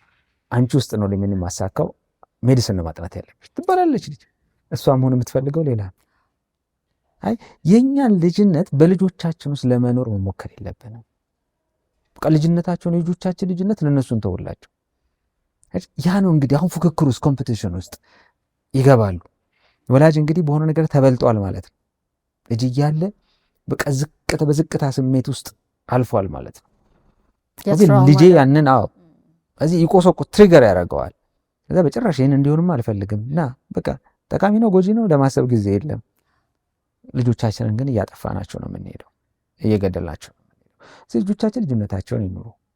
የኔ ልጅነት በቃ ያልታከመው ማንነቴን ማከም፣ ያ ያልታከመ ማንነት ግን አሁን መጥቶ ወላጅነቴ ላይ ተጽዕኖ እንዲያሳርፍ መፍቀድ የለብኝም።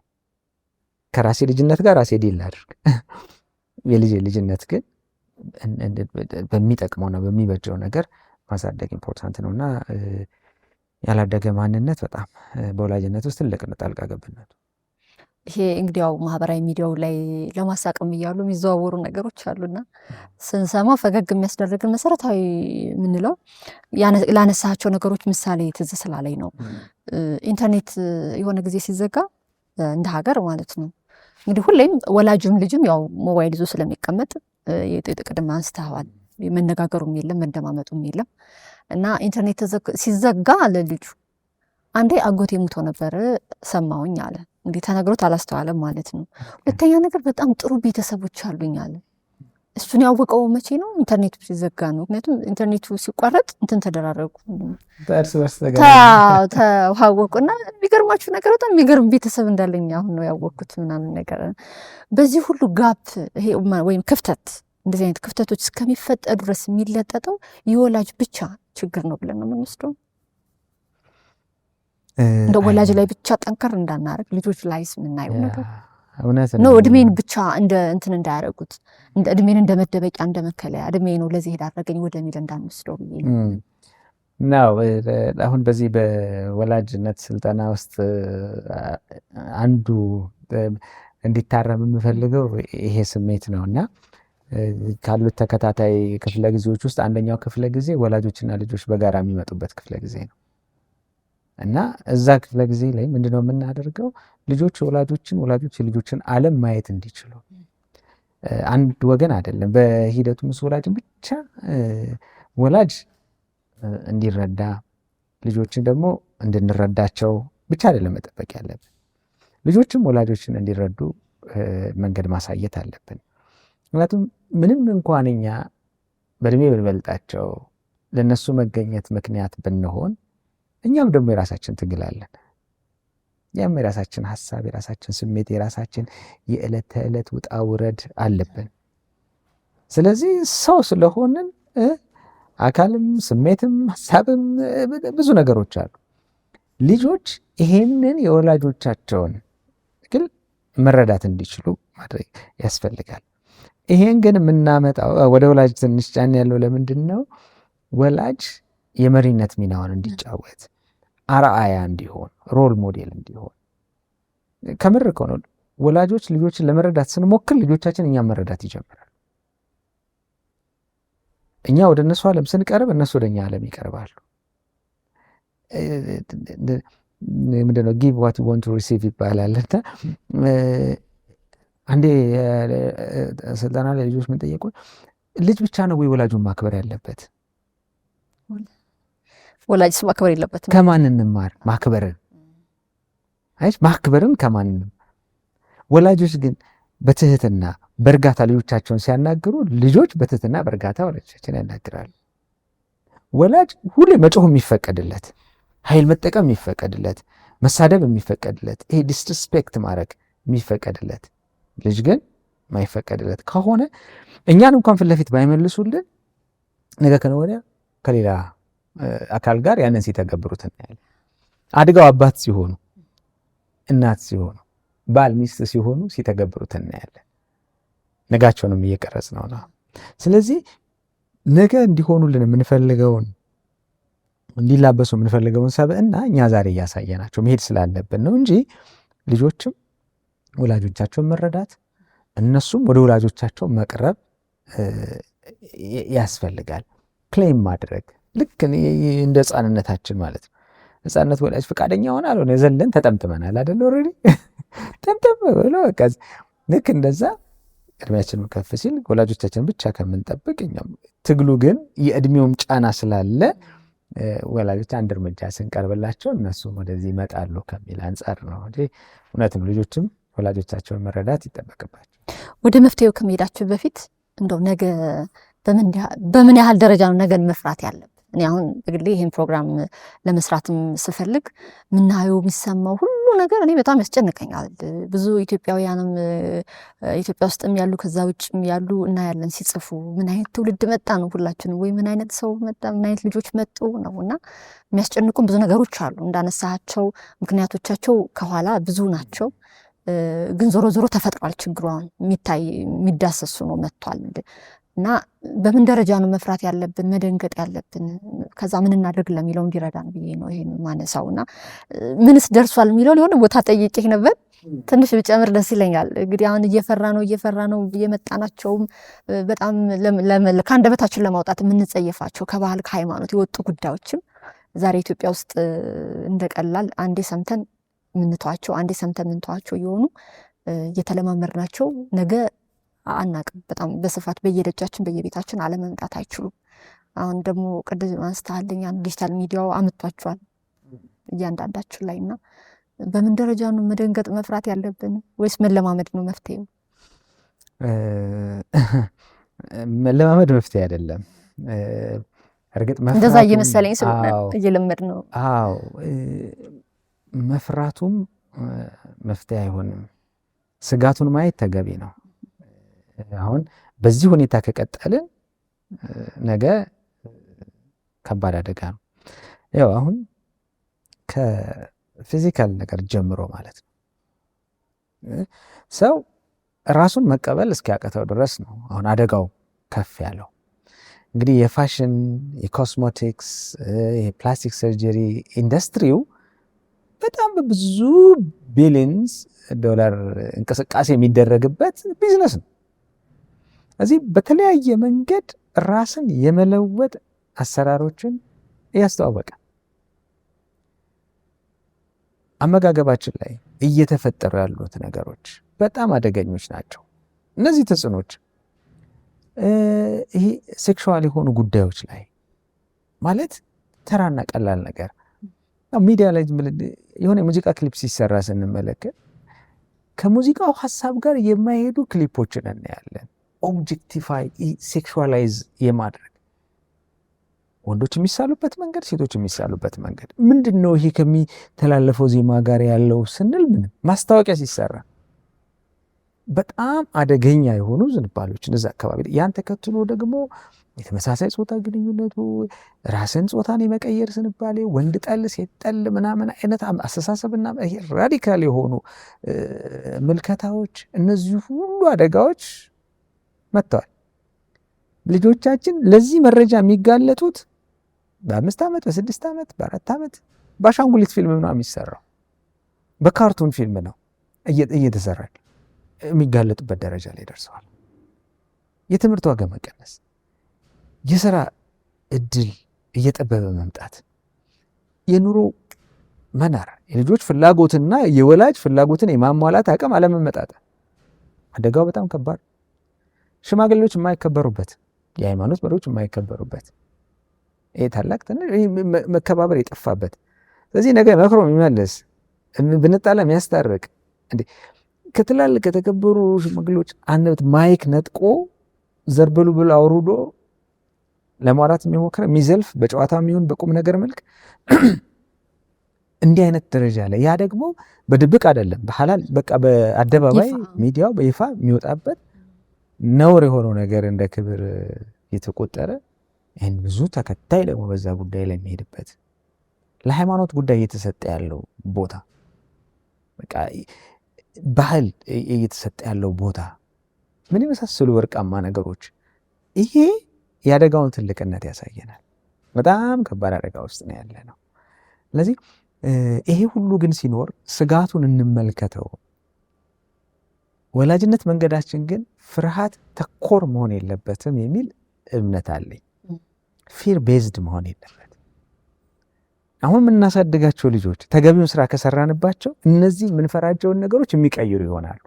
ራሳቸው የመፍትሄ አካል የሚሆኑ ልጆችን እናፈራ እንችላለን። ስለዚህ ቫሊዩ እሴት ላይ የተመሰረተ እምነት ላይ የተመሰረተ ልጆቼ አሁን እንደዚህ ቢሆኑ በቃ ይጠፉብኛል፣ ሱስ ውስጥ ይገቡብኛል፣ ይሄ እድሜውን ወቅቱን ያልጠበቀ ከሃይማኖትም ከባህል ያፈነገጠ ሙሲባ ህይወት ውስጥ ይገቡብኛል፣ በትምህርት እንዲሆኑብኛል፣ በስራ እንዲሆኑብኛል፣ ጤናቸው እንደዚህ ይሆኑብኛል የሚል ፍርሃት ላይ ተመስርተን ሳይሆን እኔ መስራት ያለብኝን ተገቢ ነገር ከሰራው እነሱም ይህንን ሀሳብ ገዝተውት ከሄዱ ፈጣሪም ተጨምሮበት ልጆቼ ነገ እዚህ ቦታ ይደርሱልኛል የሚል እምነት ግን ይሄ በስነ ልቦና ሳይንስ ሆፕ ብዙ አይነት ነው እና ይሄ ፓሲቭ ሆፕ ፍዝ ተስፋ አይደለም። ምንም ሳይሰሩ በቃ በጎ መመኘት ብቻ ማለት አይደለም።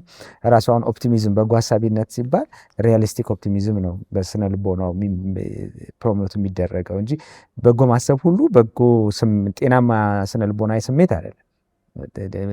በቃ ሁሉም ጥሩ ይሆናል ብሎ ማሰብ ብቻ በቂ አይደለም። ሪያሊስቲክ ኦፕቲሚዝም ነው። ይሄ ማለት እንግዲህ ተስፋ ባረኩት ልክ ጥረት ደግሞ አሳያለሁ ማለት ነው እና ልጆቻችን ውስጥ ያን ተስፋ ያን እምነት ይዘን እሴት ተኮር ወላጅነት መንገድ ትረስት ማመን ላይ የተመሰረተ ልጆቻችን እንመናቸው ሲባል ግን የሚታመኑ ናቸው ወይ? ዝም ብሎ ለቀን አይደለም። መንገድ መርተን አሳይተን ተነጋግረን ተማምነን ደን ለቀቅ ስናደርጋቸው እንትን ተጫውተሽ ታውቂያለሽ? ካይት ብዙ ጊዜ ወንዶች ነው መሰለኝ የምንጫወት የነበረው ወላጅነትን ልክ እንደዛ ሪቻርድ የሚባል ሜንቶር የጻፈው መጽሐፍ አለ ካይት ፍላየር። በቃ ያንን ወላጅነት ጋር አያይዞ እና ማን ነው ገመዷን የሚይዘው? እንግዲህ በክረት ይዛለሽ ያቺ የምትበራዋን ወረቀት ይዘሻት ትሮጫለሽ፣ ትንሳፈፋለች። ሁሉ ልጅ ግን አንድ አይነት አይደለም አጨዋወቱ።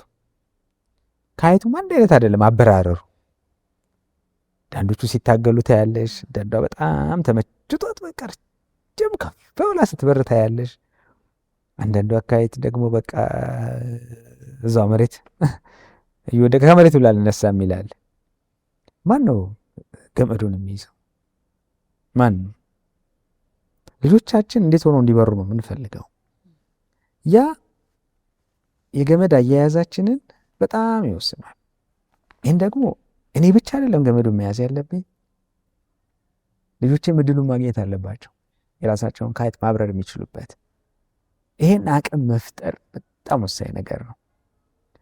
በዚሁ ልግባ መሰለኝ ወደ መፍትሄዎች ስናነሳ ወላጅ ጋር ብቻ እንዳይሆን አጠሰፋ አድርገህ እንድታይሽ እና በጣም በቃ በሰፊው ይሄንን የገመዷን ስትሪንጓን የሚጨብጡ አካላት ላይ ትልቅ ጥንቃቄ ማድረግ ያስፈልጋል እና ከኛ እጅ ማምለጥ የለበትም። ወላጆች የመሰማት የመደመጥ አቅማችንን ማጣት የለብንም። ልጆቻችን ችግር ሲገጥማቸው መጥቶ ለማማከር የሚመርጡት ቀዳማዊ አማካሪያቸው እኛ እንድንሆን፣ ሀሳባቸው ለማካፈል የሚመርጡት ሰው እኛ እንድንሆን በጣም ጥንቃቄ። ይሄ ማለት ሁሉን ነገር ለወላጅ ያወራሉ ማለት አይደለም። ለዛም ደግሞ ምቹ ነገሮች እንደ አንዳንድ ጊዜ እኮ ነፃ ስላልሆንም ግልጽ ሆነን ስለማንሰማቸው ብቻ ላይሆን ይችላል። ግን ከአክብሮትም አንፃር እንዶችን ነገርማ ከማማ ጋር አላወራም ከአባዬ ጋር ለማውራት አፍራለሁ ምናምን የሚል ጉዳዮች ሊኖራቸው ይችላል። ግን ደግሞ ማውራት የሚፈልጉት ያን ሁሉ ምቹ ሰፖርቲቭ ኤንቫይሮንመንት መፍጠር ያስፈልጋል። አሁን በሁለቱም ሳይድ እናየው። ልጆች ላይ እናንሳና በወላጅ እንሰራው። ልጆች ምንም ይሁን ምን የምንኖረው ህይወት የኛ ህይወት ነው።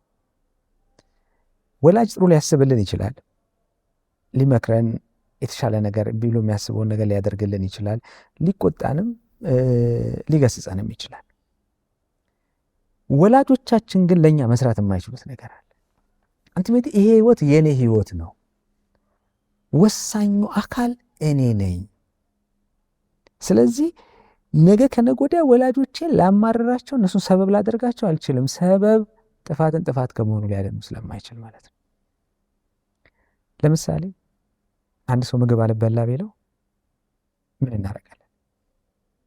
እንደ ያማረሽ ነገር ምንድን ነው መስኪ ምን ላምጣ ምን ይሰራ፣ ከዛ ምግቡን ከለርፉል አድርጌ ምናምን ለማቅረብ ሞክራለሁ። እምቢት ያለሽ ቆይ ከፋርማሲ መልቲ ቫይታሚን ላምጣና እስቲ ናም ብዬ ካልሆነ ምን እስቲ ተመርመሪ ብዬ ሐኪም ቤት ልወስድሽ እችላለሁ። እንደው በጣም ጨርሻ ማድረግ ከቻልኩኝ የማደርገው ነገር ምንድን ነው? እንደው በሞት ያፈርሰውን እያልኩኝ ማጉረስ፣ ምግቡን አፍሽ ውስጥ እስከ ማስገባት ድረስ ልደርስ ይችላል። መዋጥ እችላለሁ።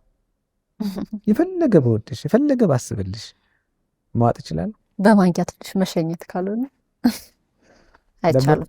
አንቺ ልፈጭልሽ እችላለሁ። እዛ እንኳን ብናደርሰው እኮ ያስወጡታል። ህጻናት ልጆች ላይ ማየት እኮ ነው ብለው ይተፉታል፣ አሊያ ደግሞ አርጓ እንዲያወጡታል። አንችልም። ልጆች ወላጅ በአፍ እስከ ማጉረስ ድረስ ነው የእኛን ስራ ሊሰራልን የሚችለው። ሊወጡልን የማይችሉት ነገር አለ። እኛ ብቻ መስራት ያለብን የፈለገ የሚረዳ የሚያስብ በጣም በምንፈልገው መልክ የሚያሳድገን ወላጅ ቢኖረን የእኛ ድርሻ ትልቅ ቦታ አለ። ሰው አፉ ድረስ በደረሰው ምግብ አይደለም የሚለወጠው፣ ውጦ ፈጭቶ ከሰውነቱ ባዋሃደው ምግብ። እነዚህ ልጆች ሁሉን ነገር ወላጅ ላይ መጣልና ለሁሉ ነገር ተጠያቂ ወላጅን ማድረግ የለባቸውም ማለት ነው። የኔስ ድርሻ የወላጅ ድርሻ አለ። የኔስ ድርሻ ምንድን ነው? ድርሻችንን በአግባቡ ተወጥተን ከዛ ወላጆቻችን ይህን አላሟላችሁም ማለት ይቻላል። ያ ካልሆነ ግን ምንድነው ልክ መኪና እንደሚነዳ ሰው የሹፌሩን ወንበር ማስነጠቅ። የኛ ህይወት የሹፌሩ ወንበር የኛ ከፈጣሪ በታች እዛ ቦታ ላይ ተቀምጠን ምን መኪናዋን ወደምንፈልገው አቅጣጫ ምን መራት እኛ ነን። ወላጅ ሀሳብ ይሰጣል፣ ምክር ይሰጣል፣ መንገድ ይመራል፣ የሚያስፈልግ ነገር ያሟላል። ይሄ ሁሉ ተሟልቶ ግን የኛ ውሳኔና ምርጫ ነው ወደ ተግባር የሚቀይ ወደ ተግባር ከተቀየረ ውጤት ይመጣል። ስለዚህ ለሁሉ ነገር ማማረር፣ ሰበብ ማድረግ እና ማላከክ በጣም ልናሸንፋቸው የሚገቡ ነገሮች ናቸው እንደ ልጅ ማለት ነው። ስለዚህ ልጆች የእኛን ኃላፊነት የእኛን ድርሻ በአግባቡ መውሰድ አለብን። ወላጆች ቅድም እንዲያስነሳሁት ሀሳብ ነበረ፣ አቅማችንን እንወቅ ብያለሁ። አቅማችንን ማወቅ በጣም ጥሩ ነገር ነው። ሁለተኛው ሚናችንን መለየት አለብን። ሚናችንን መለየት ስንል አትክልተኛ ነኝ ወይስ አናጺ ለመሆን እየሞከርኩ ያለሁት? አናጺ እንጨት ይመርጣል። ይህን ነገር ጠረጴዛ ላድርገው ይወስናል፣ ጠረጴዛ ያደርገዋል። መቀመጫ ወንበር ሶፋ ላድርገው ይወስናል። ሼልፍ ላድርገው ይወስናል። በር ላድርገው መስኮት ላድርገው ይወስናል። ሙሉ ስልጣኔ ማን? የራሱ። አንዳንድ ጊዜ እንደ ወላጅ አናጺ ለመሆን እንሞክራለን። መጥረቢያ ይዘን እኛ የምንፈልጋቸው አይነት ሰዎች እንዲሆኑ እንጨት ቢሆኑ እሰየው። ልጆቻችን ግን ዘር ናቸው፣ ሰው ናቸው። አሁን ለምሳሌ አትክልተኛ ዘር እጁ ላይ ይገባል እንበል። ለምሳሌ አንቺ አትክልተኛ ነሽ፣ የማንጎ ዘር እጅሽ ላይ ወደቀ። ምን ነው የምታደርጊው? ምቹ አፈር ፈልጌ ምቹ አፈር ትፈልጊያለሽ፣ ትተኪዋለሽ። ከዛስ አጠጣለሁ፣ ኮተኩታለሁ። ትኮተኩታለሽ፣ ታርሚያለሽ። ከዛስ ካደገ በለው ማለት እንዲሆነ ማለት እንዳያድግ አንዱ ስጋት ምንድን ነው? አዎ እንዳያድግ አንዱ ስጋት ምንድን ነው? መጥቶ ምናምን ሌሎች ነገሮች እንዳያጠፉብሽ ደግሞ ፕሮቴክት አድርጊያ ትጠብቂዋለሽ። ከዛ በትዕግስት ትጠብቂያለሽ። 5 ዓመት 6 ዓመት ፍሬውን መብላት ትችላለሽ። ወላጅነት አትክልተኝነት ነው። ልጆቻችን አሁን ማንጎ ሆና የመጣችውን ልጄን አቮካዶ እንድትሆን መታገል የለብኝም። አቮካዶ ብርቱካን እንዲሆን መታገል የለብኝም። እኔ እኮ አቮካዶ ልሆን እችላለሁ፣ ግን ልጅ ብርቱካን ሆና ከመጣች ብርቱካን እኔ መሆን የምፈልገውን ነገር ልጄ ውስጥ ለማሳካት ትግል ውስጥ ስገባ ግን በቃ እንደ አናጺው ቆርጬ የምፈልገውን ጠረጴዛ ነው፣ ጠረጴዛ ካልሆንሽ ትግል ውስጥ ነው የሚገባው። ስለዚህ መንከባከብ ያስፈልጋል። መንከባከብ አንደኛ ምቹ ሁኔታ መፍጠር። ስለዚህ ከቤት ጀምሮ ቤታቸው ልጆች ምቾት የሚሰማቸው ቤት ነው፣ ሴፍቲ ደህንነት የሚሰማቸው ነው ወይ? እኛ ወላጆቻቸው እዛ ቤት ስንገባ መጡልን ነው የሚሉት ወይስ መጣች ደግሞ መጣ ደግሞ ነው የሚሉት? የስጋት ምንጫቸው ነን ወይስ የእረፍት ምንጫቸው ነን ለልጆቻችን? በባልና በሚስት መካከል ያለ ግንኙነት ልጆች እኮ በቃ አንዳንድ ልጆች እኮ ይጠብቃሉ። አባቴ በምን አይነት ስሜት ይሆን የሚመጣው? እናቴ በምን አይነት ሙድ ይሆን የምትመጣው? አንጨበጥላቸውም። አየሽ። ስለዚህ ቤቱ የወላጅ ፕሬዘንስ መኖር ሴፍ ያልሆነ ከባቢ ሆነባቸዋል። እሱን ነው እየፈጠርኩ ያለሁት። ልጆቼ የመታየት የመደመጥ ስሜት እየተሰማቸው ነው ወይ? አይሽ ምቹ መሬት እሱን ፊል ያደርጋሉ ወይ? በቃ እንደገና ችግር ሲገጥማቸው የሆነ ነገር ውስጥ ሲሆኑ የመረጋጋት ከባቢ ፈጥሬላቸዋለሁ። ይህን ሱዚ መሆን ከባቢ ፈጥሬላቸዋለሁ። ያለን መሬት ማድረግ በጣም ወሳኝ ነው። ከዛስ ማጠጣት አደለ ፕሮቫይድ ማድረግ ደግሞ አለብን። ልጆቻችን አካል አላቸው። አካላቸውን ጤናቸውን እና ጥንካሬያቸው የተጠበቀ እንዲሆን በተገቢው ሕክምና እንዲከታተሉ፣ ምግብ ፕሮፐርሊ እንዲበሉ ወዘተ ማድረግ አለብን። የአካል ብቃት እንቅስቃሴ እንዲሰሩ፣ እንደዚህ እንዲንቀሳቀሱ ማለት ነው። ከዛስ አእምሯቸውን በእውቀት መመገብ አለብኝ። የነገ ኬሪራቸውን የስራ ሁኔታቸውን በደንብ ማሟላት አለብን። ከዛስ ስሜታቸውን ፊድ ማድረግ አለብን። ስሜት አላቸው እነዚህ ስሜታቸውን እንዲገልጹ፣ ሲደሰቱ ደስታቸው እንዲገልጹ፣ ሲያዝኑ ሐዘናቸው እንዲገልጹ፣ እሱን ደግሞ ተረድቼ አብሬያቸው ሆኜ በቃ አንደርስታንድ አድርጌያቸው ስሜታቸው ገብቶኝ ኢሞሽናሊ ኮኔክት ማድረግ አለብን። እወዳቸዋለሁ ስላልናቸው እኮ እወዳቸዋለሁ ፊል አያደርጉትም። እንደውም የልጆች የፍቅር ትርጉም እንደው ታውቂያለሽ? ጊዜ ፍቅር የሚለውን ሲጽፉት ጊዜ ነው ውስጥ። ስለዚህ እኛ በምንሰጣቸው ጊዜ ነው የምንሰጣቸውን ፍቅር የሚረዱት። አብረናቸው ብንጫወት፣ አብረናቸው መዘምር፣ አብረናቸው መሯሯጥ፣ ሲል የሆኑ ጨዋታዎች ሳይቀሩ ይሄ ለልጆቻችን ያለን ቁጭ ብለን ማውራት ማዳመጥ። ብዙ ጊዜ ወላጅ ነጋሪ ነው። የአየር ሰዓት እስቲ ኮንቨርሴሽናችን ውስጥ ነው ከልጆቼ ጋር ጥሩ ጊዜ ያሳልፍኩ ይላል። 3 ሰዓት በደንብ አወራን ይላል። ግን 1 ሰዓት አውርተው እኔ 50 ደቂቃውን ወላጅ ነው ያወራው፣ 10 ደቂቃ ነው ልጆቹ እሱም ካወሩ። እኛ ተናግረን ከልጆቼ ጋር ጥሩ ኮንቨርሴሽን ነበረ ማለት አንችልም። ከተቻለ እንደውም ሰፊው ሰዓት የነሱ መሆን አለበት። በደንብ መደመጥ ማለት ያ ነው ኢሞሽናሊ እያገናኘን በስሜት እያገናኘን የሚመጣው። ልጆቻችን እንዲህ ሲሆን ማህበራዊ ነገራቸው የዳበረና የጠነከረ ይሆናል። ስለዚህ ይህንን መመገብ አለብን ማለት ነው። ነፍስ ደግሞ አለቻቸው። እንደውም ጸሐፊ ምንድን ነው የሚለው? ነፍስ አለን አይባልም፣ ራሳችን ነፍስ ነን እንጂ ባይሆን ስጋ አለን ይላልና ትልቁ ነገር ማለት ነው በደንብ እሱን ኑሪሽ ማድረግ እንደ የእምነታችን በደንብ አድርገን ያንን የነፍስ ጉዳይ ደግሞ መመገብ ያስፈልጋል ማለት ነው። ውሃ ማጠጣት ምን ማለት ልጆች አካላዊ እድገት፣ አእምሯዊ እድገት፣ ስሜታዊ እድገት፣ የሞራል የግብረ ገብ እድገት እና መንፈሳዊ እድገት ያስፈልጋቸዋል። ይሄንን መመገብ ይሄን እየመገብን ስንሄድ በሽታን የሚቋቋሙ ተክሎች ምናምን ሲባል ረሃብን፣ ድርቅን የሚቋቋሙ ተክሎች ነገ የምንፈራው ይመጣል ብለን የምንሰጋው ነገር መቋቋም የሚችሉበት አቅም ልክ ክትባት ማለት ነው። የፖሊዮ ክትባት የወሰደ ልጅ የፖሊዮ ቫይረስ ሲመጣ ቶሎ ተከላክሎ ያሸንፈዋል። በቃ ለምን? አስቀድሞ የመከላከል አቅም ስላሳደገው ማለት። ያ ካልሆነ ግን በቃ ሰውነቱ ይተሳሰራል፣ በፖሊዮ ህመም ይጠቃል ማለት።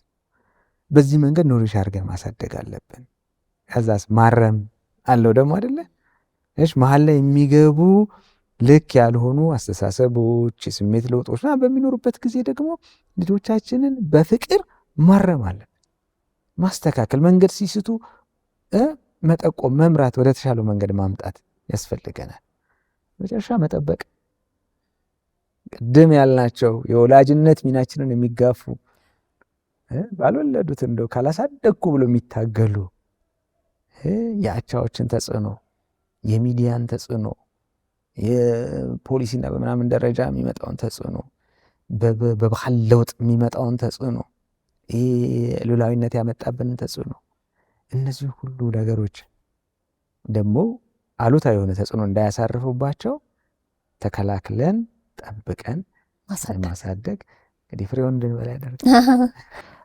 በጣም አመሰግናለሁ። እግዚአብሔር ያክብርልኝ። ጉዳዩ በጣም ትልቅ ነው፣ ሰፊ ነው።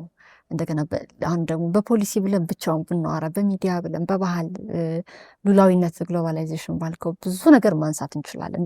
ዛሬ የበለጠ ትኩረታችንን ወደ ወላጆች አምተን ልጆቻቸው የት ነው ያሉት፣ ልጆቻቸው እነሱ ናቸው እያሳደጉ ያሉት፣ ሌላ አካል ነው እያሳደገ ያለው የሚለውን ወደ ወላጅ አምትተን ለማሳየት ነው የሞከርነው። እንደ እግዚአብሔር ፍቃድ ደግሞ እንግዲህ ሰፋ እያደረግነው እንሄዳለን። ችግሩን በጣም ሰፊ ስለሆነ ለዛሬው ግን በጣም አመሰግነው በድጋሚ እግዚአብሔር ያክብርልኝ። የስልጠና ማዕከሉን ግን ብንናገር ደስ ይለኛል። ኦሲስ የስልጠናና የማማከር አገልግሎት ነው። ስለዚህ በዚህ አጋጣሚ ተመልካቾቻችን፣ ወላጆችም ወጣቶችም አዳጊዎችም ማለት ነው ይሄን አገልግሎት ማግኘት የምትፈልጉ ሽመልስ ገበየሁ ብላችሁ በኦሲስ ማለት ነው ብትሄዱ ታገኛላችሁ። ወደ ሲኤምሲ ነው። ስልክ ደግሞ ከሰጠኝ እኔ ጽፋለሁ ከስል። እሺ በጣም አመሰግናለሁ። አብራችሁን ስለነበራችሁ ከልብ አድርጌ አመሰግናለሁ። ልጆቻችን የማን ናቸው? ወላጆች በእርግጥ ልጆቻችሁን እናንተ ናችሁ ወይ እያሳደጋችሁ ያላችሁት የሚለውን ነው ስናነሳ የቆየን። ጥሩ ነገር እንዳገኛችሁ ተስፋ አድርጋለሁ። ሳምንት በሌላ ጉዳይ በሌላ እንግዳ ተመልሰን እንገናኛለን። በያላችሁበት መልካም ጊዜ። አመሰግናለሁ። መስከረም ሚዲያ የዘመን ድልድይ ሰብስክራይብ ያድርጉ፣ ለሌሎችም ያጋሩ።